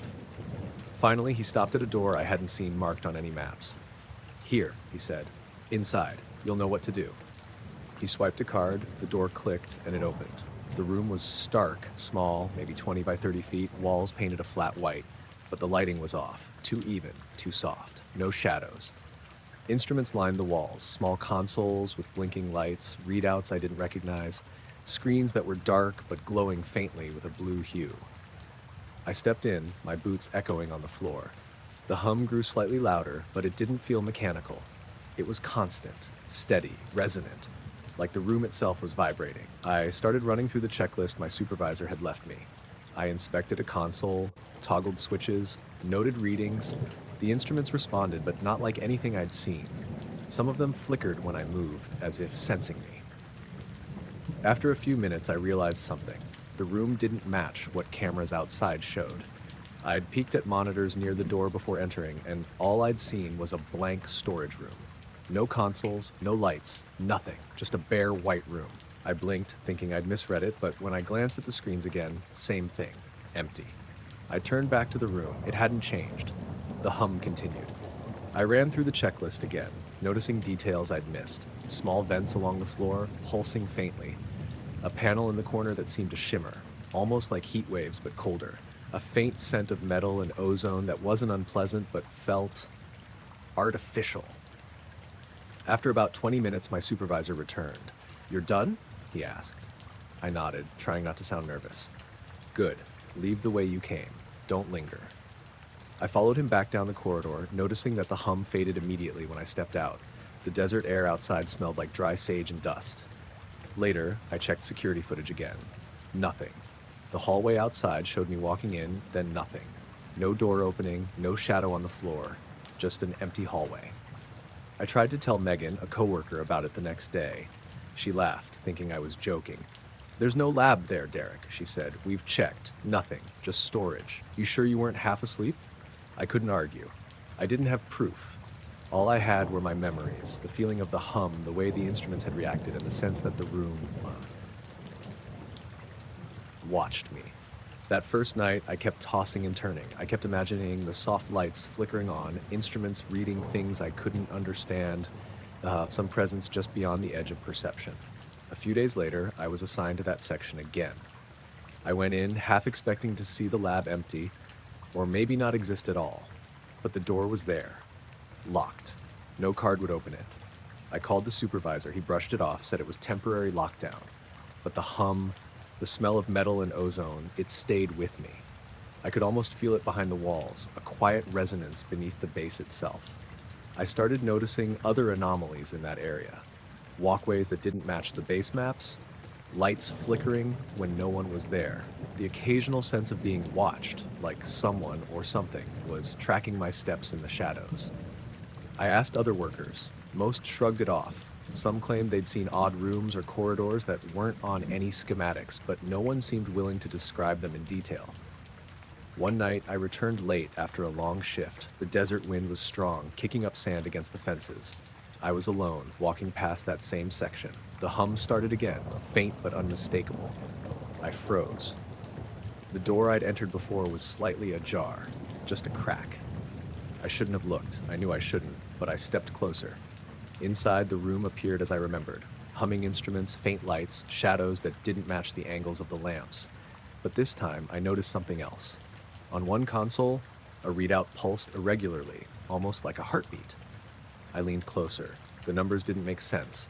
Far too small, far too precise, like it was recording something I couldn't see. I stepped back, suddenly aware of how quiet it had become outside. The wind had stopped. The desert was still. The faint resonance of the room felt almost alive. I blinked. The console lights dimmed slightly as if reacting to me. I felt a cold shiver, a warning I didn't understand. I left, backing away slowly. Outside, the air smelled normal again, the wind returning, carrying dust and desert night. I glanced back once. The door was closed. No hum, no lights, nothing that anyone would recognize. Since then, I avoid that section when I can. But sometimes when I'm working late and the base is quiet, I swear I can hear it. The hum faint, almost melodic, behind walls that shouldn't exist. I don't know what it is. I don't know why the instruments respond the way they do. But I remember the room exactly as it was, and I know I saw something no one else is supposed to see. And sometimes when I close my eyes at night, I can still feel it watching.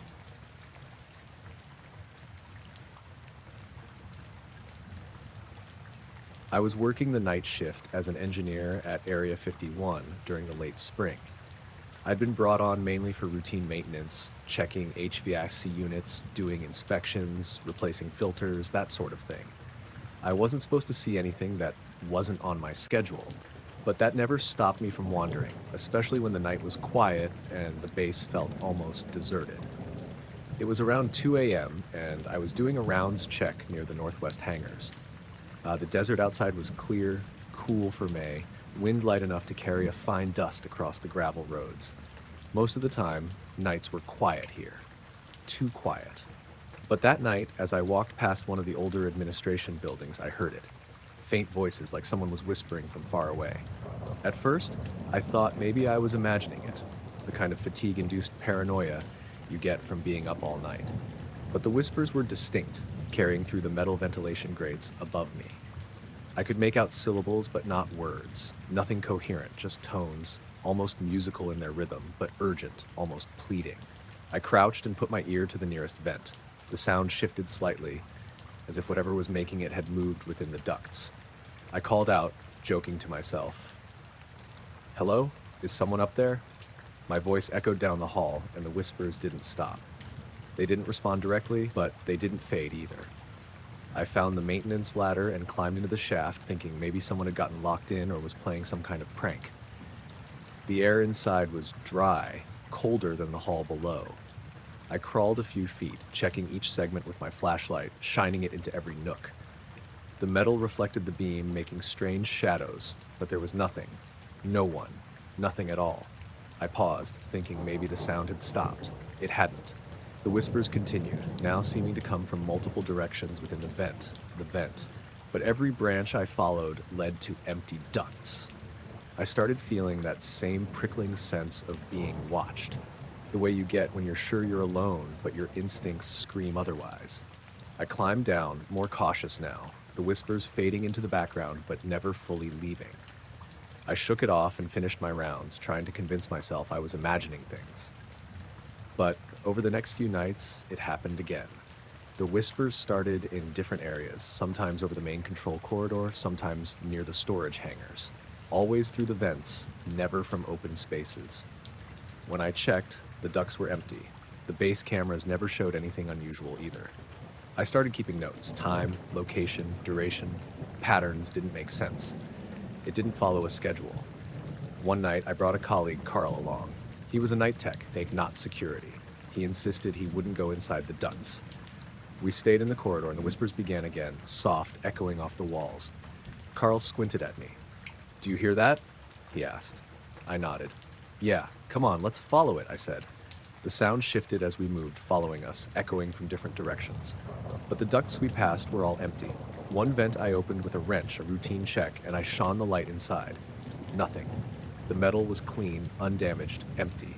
Yet the whispers continued, now lower, almost like someone breathing just behind me. I spun around. Nothing. The hallways were empty, lights steady, cameras blinking.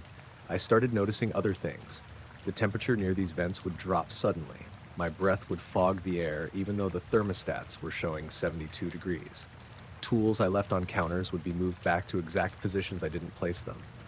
Once, I swear I saw a shadow move across a wall in the reflection of a polished console, but when I turned, there was nothing.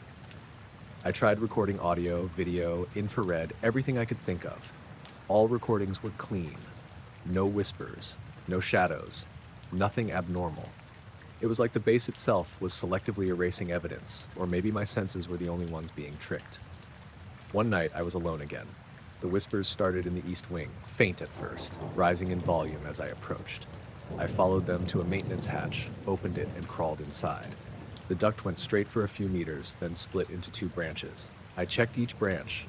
Empty. I climbed back out. The whispers followed me down the hall, keeping pace, just behind me, but with no source I could identify. I stopped, trying to steady my breathing. Hello? I said again, louder this time. The sound reacted. The whispers stuttered, dropped, and then resumed, as if amused or aware I was acknowledging them. I ran to the nearest exit, reaching the outdoor lights of the desert. I glanced back. The vents were silent again, only the faint wind stirring sand. After that, I started taking a different approach. I would ignore the sounds, move quickly past affected areas, never look inside ducts. The whispers would fade when I was near doors leading outside, but sometimes, even walking past a hallway where the vents were blocked, I felt them. A presence, patient, just out of view. I told a few colleagues in passing, but they either laughed or changed the subject. Some of the older staff hinted at similar experiences but warned me not to make a fuss. You start asking too many questions, one said. You start seeing things. Weeks later, I was transferred to day shifts, but the memory lingered. Walking down the base, sometimes the wind would catch the vents just right, and I would hear it again, the faint echo of voices that weren't there, almost calling to me. I'd glance at the grates, half expecting to see something moving. Nothing ever appeared. But the sensation of being followed, of being watched, never fully left. I left the base eventually, got another job far from the desert, but every so often, especially in quiet places, I hear a whisper in the back of my mind, indistinct, urgent, like the desert itself is trying to remind me that some things inside those walls were never meant to be understood. Even now, I sometimes wake in the middle of the night thinking I hear a faint hum or whisper just beyond my window. It's never loud, never clear, but it's enough to make me check every corner of the room, half expecting to find a shadow, a reflection, something moving, just like those vents back in Area 51.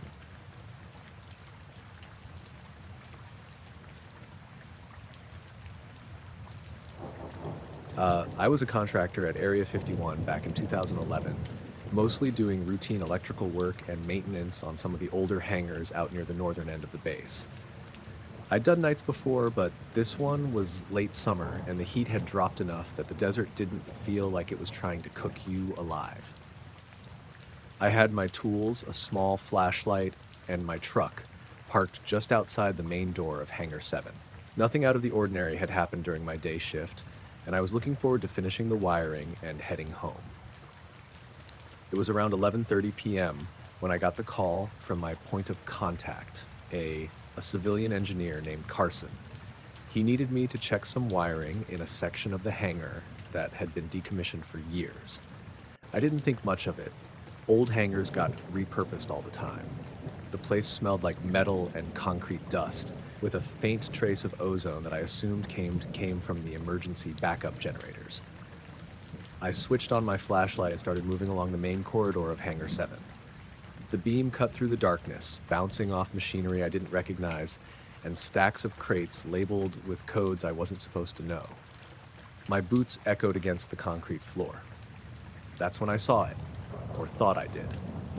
There was a figure at the far end of the hangar, moving between the rows of crates. It looked humanoid, tall and thin, but the details were fuzzy, like a heat shimmer on asphalt. At first, I figured it was another worker or one of the base security officers doing a patrol. "Hey!" I called out. Nothing. The shape continued moving smoothly, almost gliding. I moved closer, trying to get a better look. My flashlight beam swept over the floor between me and the figure. No footprints. The concrete was bare, the dust undisturbed. That didn't make sense. I stopped, shining the light directly at the shape. For a moment, it seemed to pause, like it had noticed me. Then it moved again, disappearing behind a row of machinery. I turned on my radio. "Carson, did you or anyone else just walk through the North Bay?" Silence. I tried again, louder. "Hello?" No reply. The radio crackled normally, but the control center didn't respond. My stomach tightened. I walked toward the end of the hangar slowly, careful not to make any sudden movements. The shape didn't reappear, and there was still no trace of it on the floor. I thought maybe it had been a shadow or a trick of the light, but my flashlight cut through the darkness clearly, and nothing else looked like it could cast that kind of shadow. By then, my nerves were on edge. I moved through the hangar, checking behind machinery and crates. Every step echoed. My own shadow danced across the walls, but there was nothing else, nothing that could account for the shape I'd seen. I reached the area where I was supposed to do the wiring. Everything seemed normal. but the air had a strange quality, almost heavier than usual, like it was pressing against me. I knelt down to check the connections, trying to calm myself. That's when I heard it, a faint scraping sound coming from the far side of the hangar. Not loud, more like metal sliding slowly across concrete. I froze. My flashlight beam swung in the direction of the sound. Nothing. I told myself it was probably just a crate shifting or an old door settling. I continued working, but every now and then I'd glance up, half expecting to see the shape again. A few minutes later, I did. It was at the far end again, standing between two pieces of machinery. Same tall, thin, humanoid form. I called out once more. Nothing. I tried waving my flashlight. The shape didn't react. Then, as I watched, it moved slightly, then vanished again, leaving the concrete floor entirely bare. No footprints, no dust disturbed. I decided to finish quickly. The wiring was simple, but I couldn't focus. Every sound echoed too sharply, every shadow seemed alive. I packed up my tools and started toward the exit. As I got closer to the main hangar door, I noticed something else. The temperature felt cooler, despite the summer heat outside. I could see my breath in the beam of my flashlight. That made no sense. The doors were open to the outside air, but it was dry, warm desert night air. My breath shouldn't have fogged like that. I stepped outside, the desert sky dark with a few scattered stars. My truck was where I'd left it. I glanced back toward the hangar. The doorway was empty. Nothing moved inside. I drove back toward the main base complex, lights dimmed to avoid detection by security cameras. The next day, I asked Carson if anyone else had been in Hangar 7 the night before. Nope, he said. You were the only one. I hesitated, but didn't mention the shape. He'd probably think I was joking, or worse, that I'd lost it. Over the next few nights, I kept seeing strange things, mostly small stuff at first. Shadows that didn't match objects, faint hums of machinery in decommissioned areas, the occasional flicker of light where none should be. I told myself it was fatigue, stress, the desert messing with my mind. Then I saw it again.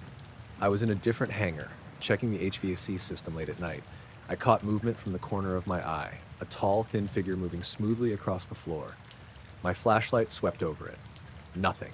The floor was clean, no footprints, no dust disturbed. I called out. Nothing. After that, I started avoiding those sections of the hangars whenever possible. I worked quickly, never lingering, and I never mentioned the shape to anyone else. I wasn't ready to be laughed at, and I wasn't ready to be reassigned to some new evaluation program. Years later, I still think about that hangar. I don't know what I saw, and I never got a straight answer. The concrete was untouched, cameras recorded nothing, and the shape didn't leave a trace. But I know what I saw with my own eyes. I can still picture the form, gliding silently between machinery, disappearing without a sound or a mark. Sometimes I drive out near the desert, away from lights and towns, and I swear I catch glimpses of it again, tall, thin, moving just at the edge of my vision. And just like before, when I blink, it's gone. No footprints, no evidence, nothing to prove it was ever there.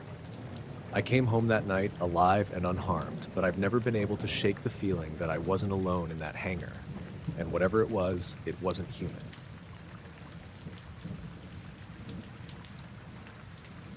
I was working as a night security officer at Area 51 in the early 2000s. I didn't expect anything strange. Most nights were uneventful, just long stretches of walking the corridors, checking doors, and keeping an eye on the cameras. But one night changed the way I think about what's real. It was late April, dry and still outside. The desert had cooled after a hot day, and the base lights cast a pale glow over the tarmac. I was stationed in the east wing that night, a long stretch of hallways connecting maintenance areas and storage rooms. My shift started at 10 p.m., and I had just finished my first walkthrough, checking locks and doors, when I got a call over the radio. "Hey, Jensen, you might want to check hallway E3, the control center said. Their voice sounded normal, but there was a hint of tension. I made my way down the hall. Nothing unusual at first. Lights on, doors locked, no movement. But then I noticed something on the security monitor, a guard I didn't recognize walking toward the far end of the corridor. He wasn't in the area we'd scheduled that night. At first, I assumed it was a contractor or someone from maintenance, but I couldn't place him. I grabbed my flashlight and started walking toward the hall in question. The man on the monitor was walking normally, but something about his movements seemed off. Smooth, almost mechanical. I reached the corridor and started calling out. "Hey, who's there?" My voice echoed down the metal hall. No reply. My flashlight beam passed over everything, the walls, doors, vents, but there was nothing. I went back to the monitor. The man was still visible on the screen, moving steadily. I thought maybe it was a recorded clip or a glitch, so I checked the timestamp. Live feed. The timestamp matched real time. Then it happened. Mid-step, just as he was about to reach a junction, he vanished. Gone. No sound, no flicker, no distortion on the monitor. Just nothing. The hallway behind him remained empty. I stared at the screen, heart pounding, trying to rationalize it. Camera glitch. I restarted the feed, still nothing. I called the control center, my voice shaking. "You saw that, right?" The guard, he just disappeared. There was a pause on the line. Then, "We're looking. Stay put, don't leave your post." I stayed there for a while, checking the hallways and cameras. Nothing unusual appeared. No alarms, no motion sensors triggered. The area was empty. I walked the corridor again slowly, shining my light into every corner, vent, and doorway. Everything normal. Over the next few nights, things got stranger. I started noticing subtle anomalies. Hallway lights flickering in patterns that didn't match the electrical system, echoes of footsteps that weren't mine, shadows that didn't correspond to any physical object. Once, I swore I saw the reflection of someone standing in a polished door, but when I turned, no one was there. Other guards began reporting oddities too, but they were hesitant to mention them openly. One veteran, Marcus, told me quietly, "Some parts of this base, they don't behave like the rest. Things appear and disappear. Equipment moves, shadows stretch wrong." He didn't elaborate. A few nights later, I decided to check the E3 hallway again. Nothing on the cameras, nothing on the motion sensors. I walked slowly, flashlight cutting through the darkness. Halfway down, the air felt colder than the rest of the base, almost like walking into an open freezer. My breath fogged instantly, even though the ambient temperature was normal. I paused. That's when I saw it, or thought I did.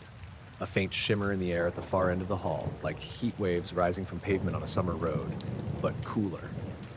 I blinked, and it moved closer, maintaining a vague humanoid shape, featureless. I stumbled back, flashlight shaking, heart hammering.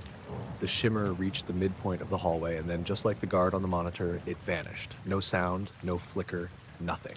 I stood there, breathing heavily, trying to convince myself it was a trick of the light or exhaustion, but the cold lingered. After that, I started keeping notes. Times, locations, anomalies, footsteps that weren't there. Shadows moving against the light, flickers on the monitors, objects slightly out of place, hallway temperatures dropping inexplicably. I even tried recording video and audio, but all evidence disappeared when I reviewed it. Cameras showed nothing. Microphones picked up only silence. One night, I brought a younger guard, Thomas, along. I wanted someone else to witness the events. As we reached E3, I pointed out the far end of the hallway. "Watch the screen," I said. The live monitor flickered briefly, then a figure appeared. Another guard walking steadily. Thomas leaned in. "Is that another guy on duty?" We watched. The figure moved as if unaware of us, approaching a junction. Then mid-step, gone. Thomas went pale. I saw it," he whispered. After that, I stopped trying to explain it. I stopped calling for help, stopped trying to catch it on camera. The hallway became a place I walked past quickly, avoiding the shimmer at the far end. Eventually, I left the night shifts. Transferred to day work, less isolation, fewer empty corridors. But even now, years later, when I close my eyes, I see that hallway. I can still feel the cold there, see the shimmer, and remember the moment someone, or something, just vanished mid-step, leaving nothing behind. Sometimes I wake up in the middle of the night and think I hear soft footsteps behind me. I tell myself it's nothing, that I'm imagining it. But I've learned that some things are real, even when there's no evidence to prove it. And whatever I saw at E3 that night, it's still out there somewhere.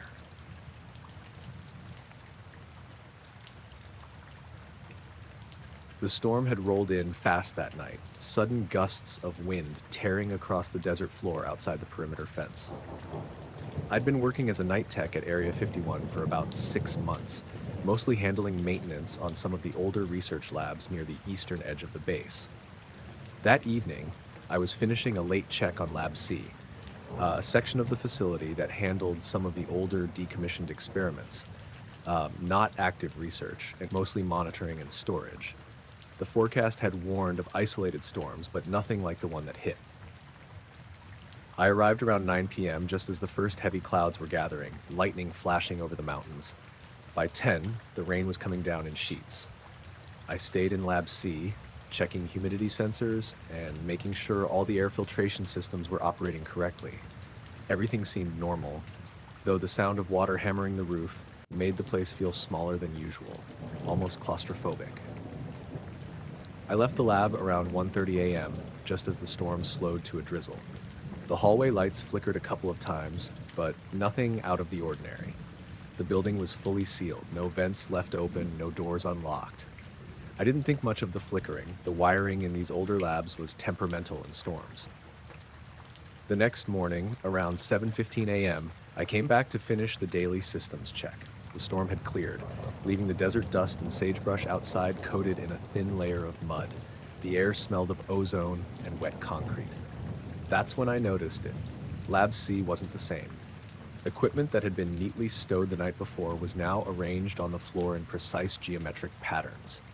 Small test tubes were aligned in perfect triangles, their caps facing the same direction. Microcentrifuge tubes formed circles that were almost mathematically exact. Larger pieces of lab machinery, things that were heavy and shouldn't move without multiple people, were shifted by inches into a pattern that repeated across the room.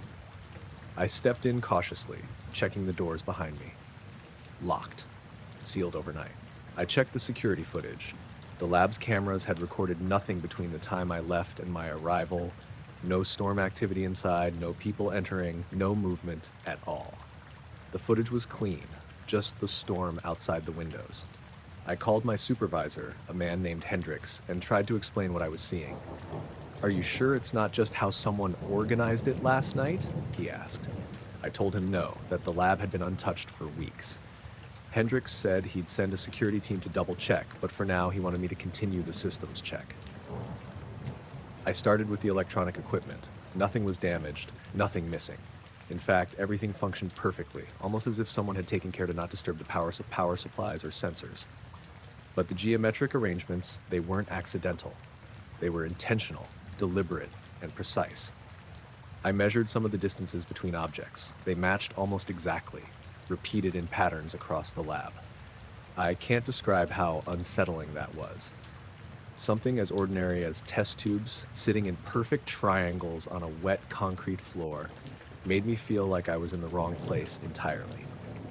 Over the next hour, I tried to rationalize it.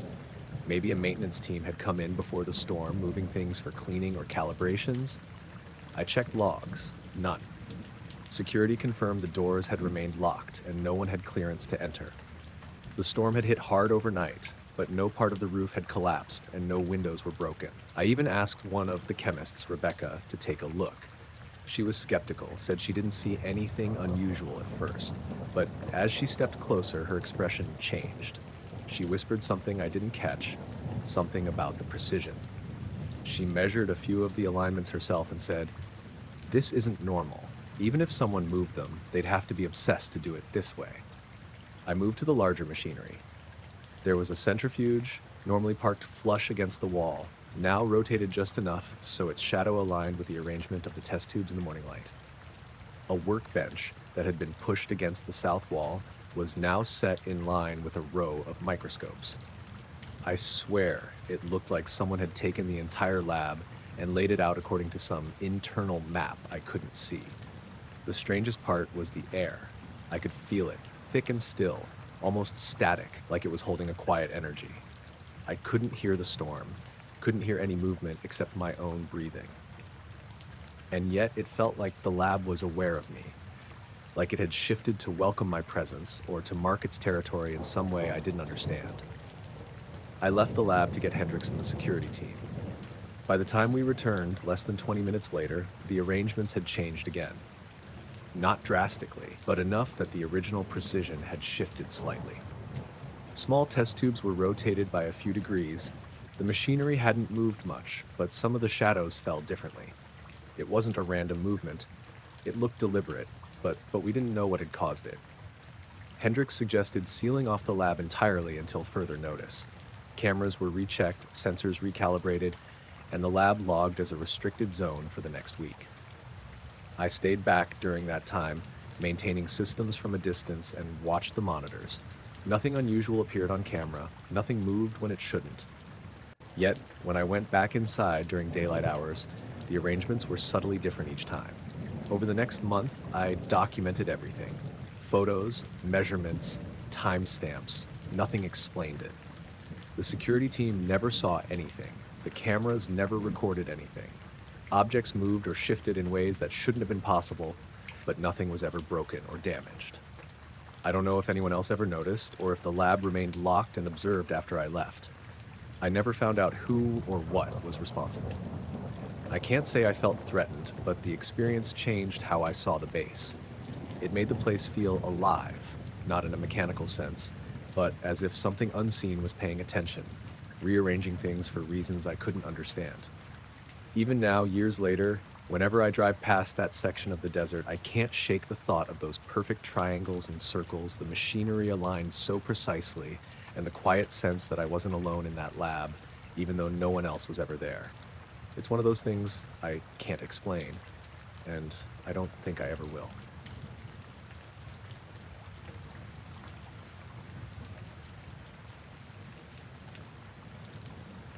I was on night patrol near the east perimeter of Area 51 the night the light appeared. I remember the air being unusually still, the desert quiet except for the wind ruffling through the sagebrush. It was around 11:30 p.m., maybe later, when I first noticed it from the ridge.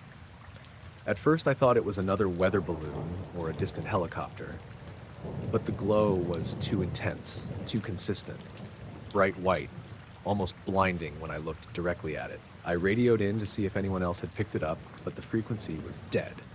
Static at first, then silence. That was odd, because even with dead spots in the desert, the repeater usually picked me up within a mile. The light hovered over a flat stretch of desert, maybe 2 miles from the fence. No movement, no sound, not even the hum of a drone. I called the operations center anyway. Lieutenant Rojas answered after a few rings, and I could tell she was confused.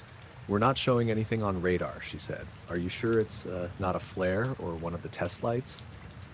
I told her no, that this was stationary, maybe 10 feet off the ground, glowing like it had its own power source. She said to stay on site and keep eyes on it. By midnight, I had the perimeter searchlights aimed at the glow. Flares arced through the air, burning bright before fading to red. I expected the light to react, hover higher, move, but it didn't. It just stayed there, bright and steady, like it was ignoring every attempt to illuminate or scare it off. I tried using my binoculars, night vision, even my handheld camera. Nothing changed. The camera showed a distorted glare. The night vision reflected it as a bright, white wash with no shape I could make out. I noticed then that my watch had skipped a few minutes. I checked again. Still accurate, but it felt off. Around 12:45 a.m., I tried sending video and sensor data back to the operations center. Everything recorded, but when I attempted to review it, the last 2 hours were gone. Nothing. It wasn't corrupted. The files just didn't exist. By 1 a.m., other guards were being called to the ridge. They reported the same thing. A hovering light, unshakable, unflinching, and utterly silent. One of them, a kid named Miller, tried shouting at it, waving his flashlight. The light didn't react. He joked about an alien mothership, but his voice trembled, and I could hear it. There was a tension that wasn't from fear exactly, but unease. Something about it didn't belong to the desert, to the night, or to the base. We tried all the usual protocols. Tracked it with radar, sent UAVs. The radar read a weak blip, barely detectable, but the coordinates kept jumping slightly when cross-referenced. Never more than a few hundred meters, just enough to make targeting or locking impossible. The drones approached and then disappeared. One returned after a few minutes, cameras dead, sensors offline. The other never came back. The light stayed there, hovering. Hours passed. I'd gone through 3 sets of coffee, paced the ridge, and even tried taking cover behind my truck, thinking maybe it would move if I ignored it. It didn't.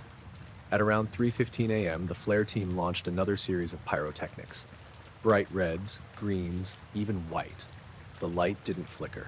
It didn't dim. For a moment I thought maybe the storm clouds in the distance were reflecting it back, but there were no clouds that night. I kept trying to document it. I scribbled notes on a pad, distance estimates, altitude, approximate size, but none of it made sense. The more I wrote, the more certain I became that something was interfering with our electronics. Radios cutting out intermittently, drone cameras freezing, flares going out mid-flight. Then it vanished. No fade, no movement, no sound, just gone. 1 second it was there, the next it wasn't. And that's when I noticed it. All the electronics in the area, watches, radios, the UAV data cards, even my truck's dash camera, had lost the past 2 hours of information. Any log of the event we'd been watching, trying to record, didn't exist. The files were wiped clean. I went back to the operations center to report it. Lieutenant Rojas looked at me, pale, quiet. "We didn't get any data from that area," she said. "All systems show normal operation, nothing unusual." Her voice had that tone you hear when someone doesn't want to lie, but also can't explain something. Driving back to the barracks, the desert looked unchanged. Stars scattered across the sky, moonlight reflecting off the scrub. Nothing suggested anything had been there at all. I kept thinking I'd imagined part of it, but my hands were still shaking, and I knew my watch had been off. In the following days, we checked all equipment, recalibrated sensors, and reviewed security footage. Nothing. The cameras had no visual evidence of anything hovering in the desert. Radar and UAVs hadn't recorded any blips beyond a fleeting moment of static. Everything was blank, erased, or skipped over. Even now, I can't explain it. That light defied all the technology we have to monitor the desert. Hovered for hours, ignoring attempts to illuminate or record it. And when it vanished, all evidence of those hours disappeared too. Sometimes, driving past that ridge late at night, I think I see a glow on the horizon, and I slow down. I want to tell myself it's just a distant aircraft, a reflection, or a trick of the eyes, but I remember weight of those hours, the stillness and the emptiness where my data should have been. I never saw it again, at least not in the same way. But every night I spend on the roads near the base, I keep an eye on the horizon, my heart tight, wondering if somewhere out there the desert is still watching, keeping its secrets, erasing its tracks, and waiting. I started working as a lab technician at a research wing near Area 51 in late summer. My role was straightforward, or at least that's what I thought: cataloging equipment, maintaining machinery, and logging experiment data for the senior scientists. The building itself was off the main compound, almost like an afterthought, low-slung, windowless, concrete walls with a chain-link fence that rattled in the wind. Summers in the Nevada desert are brutal, but that evening it was cooler than usual, with a faint mist hanging over the desert like the air itself was holding its breath. My first week went normally. I learned the basics, logged the readings, and filed paperwork. The lab had this main experiment, always labeled simply as Project Delta. It ran continuously, controlled by machinery I was told never to touch beyond routine checks. The previous techs had passed along thick binders of log entries dating back decades, some from before I was even born. I glanced through them curiously. The entries all followed a strict pattern, same intervals, same outcomes, like clockwork. Then the strange part started. A few days in, I was running a routine inspection of the main machinery. I noticed a panel that hadn't been there the previous day. Or at least I was sure it hadn't. It was small, rectangular, metallic, and seemed to shimmer slightly under the harsh fluorescent lights. I assumed someone had added a sensor or a new piece of equipment.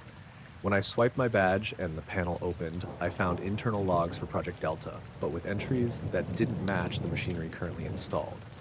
The readings were from decades ago, yet they were stamped with the current date and time. I shrugged it off. Maybe the system had a bug or a replication error. But over the next few days, the pattern became undeniable. Each time a piece of the machine was dismantled or replaced, the logs continued as if nothing had changed. I asked my supervisor, Dr. Hale, about it. He just waved me off. The system's automated. It maintains continuity. Don't worry about it. That didn't feel right, but I didn't press. Most people here avoided asking questions that didn't have direct answers. One night, around 11 p.m., I was alone in the lab doing a routine check. The desert wind was sharp outside. rattling the outer fence. The fluorescent lights flickered intermittently, which I didn't think much of until I noticed the main console's display shifting, logs appearing from periods when the equipment hadn't even existed yet. Panels I'd never seen slid open automatically, revealing mechanisms that didn't match the schematics taped to the walls. I took notes carefully, trying to record what I was seeing. Every attempt to photograph or video the display failed. The camera showed only a static screen. A week later, a senior tech named Roger came in for a late shift. He had been working here for decades. I told him what I'd been seeing, and he paused, staring at the monitors silently. Then he whispered, "You see it too, huh?" I nodded, uneasy. He explained that for as long as he'd been here, Project Delta logs had never stopped, even when every component had been replaced, even after power outages that should have erased everything.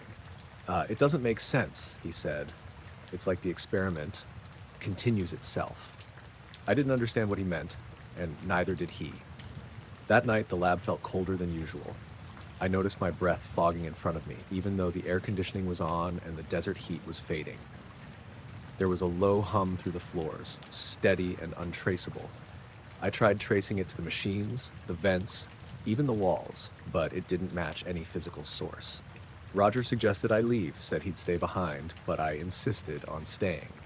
I had to know if the logs were really repeating themselves in real time. By 2 a.m., I realized hours had passed with no awareness. I checked the clock on the wall. Time seemed normal, but the log timestamps had advanced in patterns that mirrored decades-old records. Machines that had been dismantled years ago showed active readings. One console displayed a series of chemical reactions that, according to our current setup, couldn't possibly occur. I felt a creeping sense of unease, like the lab itself was aware of my presence. The next morning, I tried to confirm what I'd seen. The logs matched previous entries exactly, down to the second, but all machinery was back to its standard, updated configuration. I asked other technicians if they had noticed anything odd. Most had no idea what I was talking about. A few glanced at me nervously and changed the subject. When I attempted to replicate the conditions of the previous night, the hum returned, faint and insistent, and the panels shifted slightly, as if trying to remind me that something beyond normal comprehension was happening. I started documenting everything I could. Photos, timestamps, personal notes, everything. But the logs themselves were mercilessly precise. They recorded events that never physically happened, machines that didn't exist, reactions that couldn't occur, all continuing the experiment's decades-long sequence. It wasn't just a glitch. It was as if the experiment had a memory outside of time, independent of the machinery and human oversight. By midweek, my sleep schedule was erratic. I'd wake up in my quarters with notes I didn't remember writing, equipment I didn't recall inspecting. One morning, I found my pen and notebook laid out on the console in perfect alignment, even though I had left them in a pile on the corner of a bench the previous night.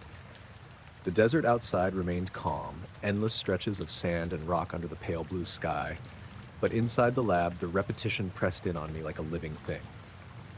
I approached Dr. Hale again, trying to get a straight answer. His response was unnervingly casual.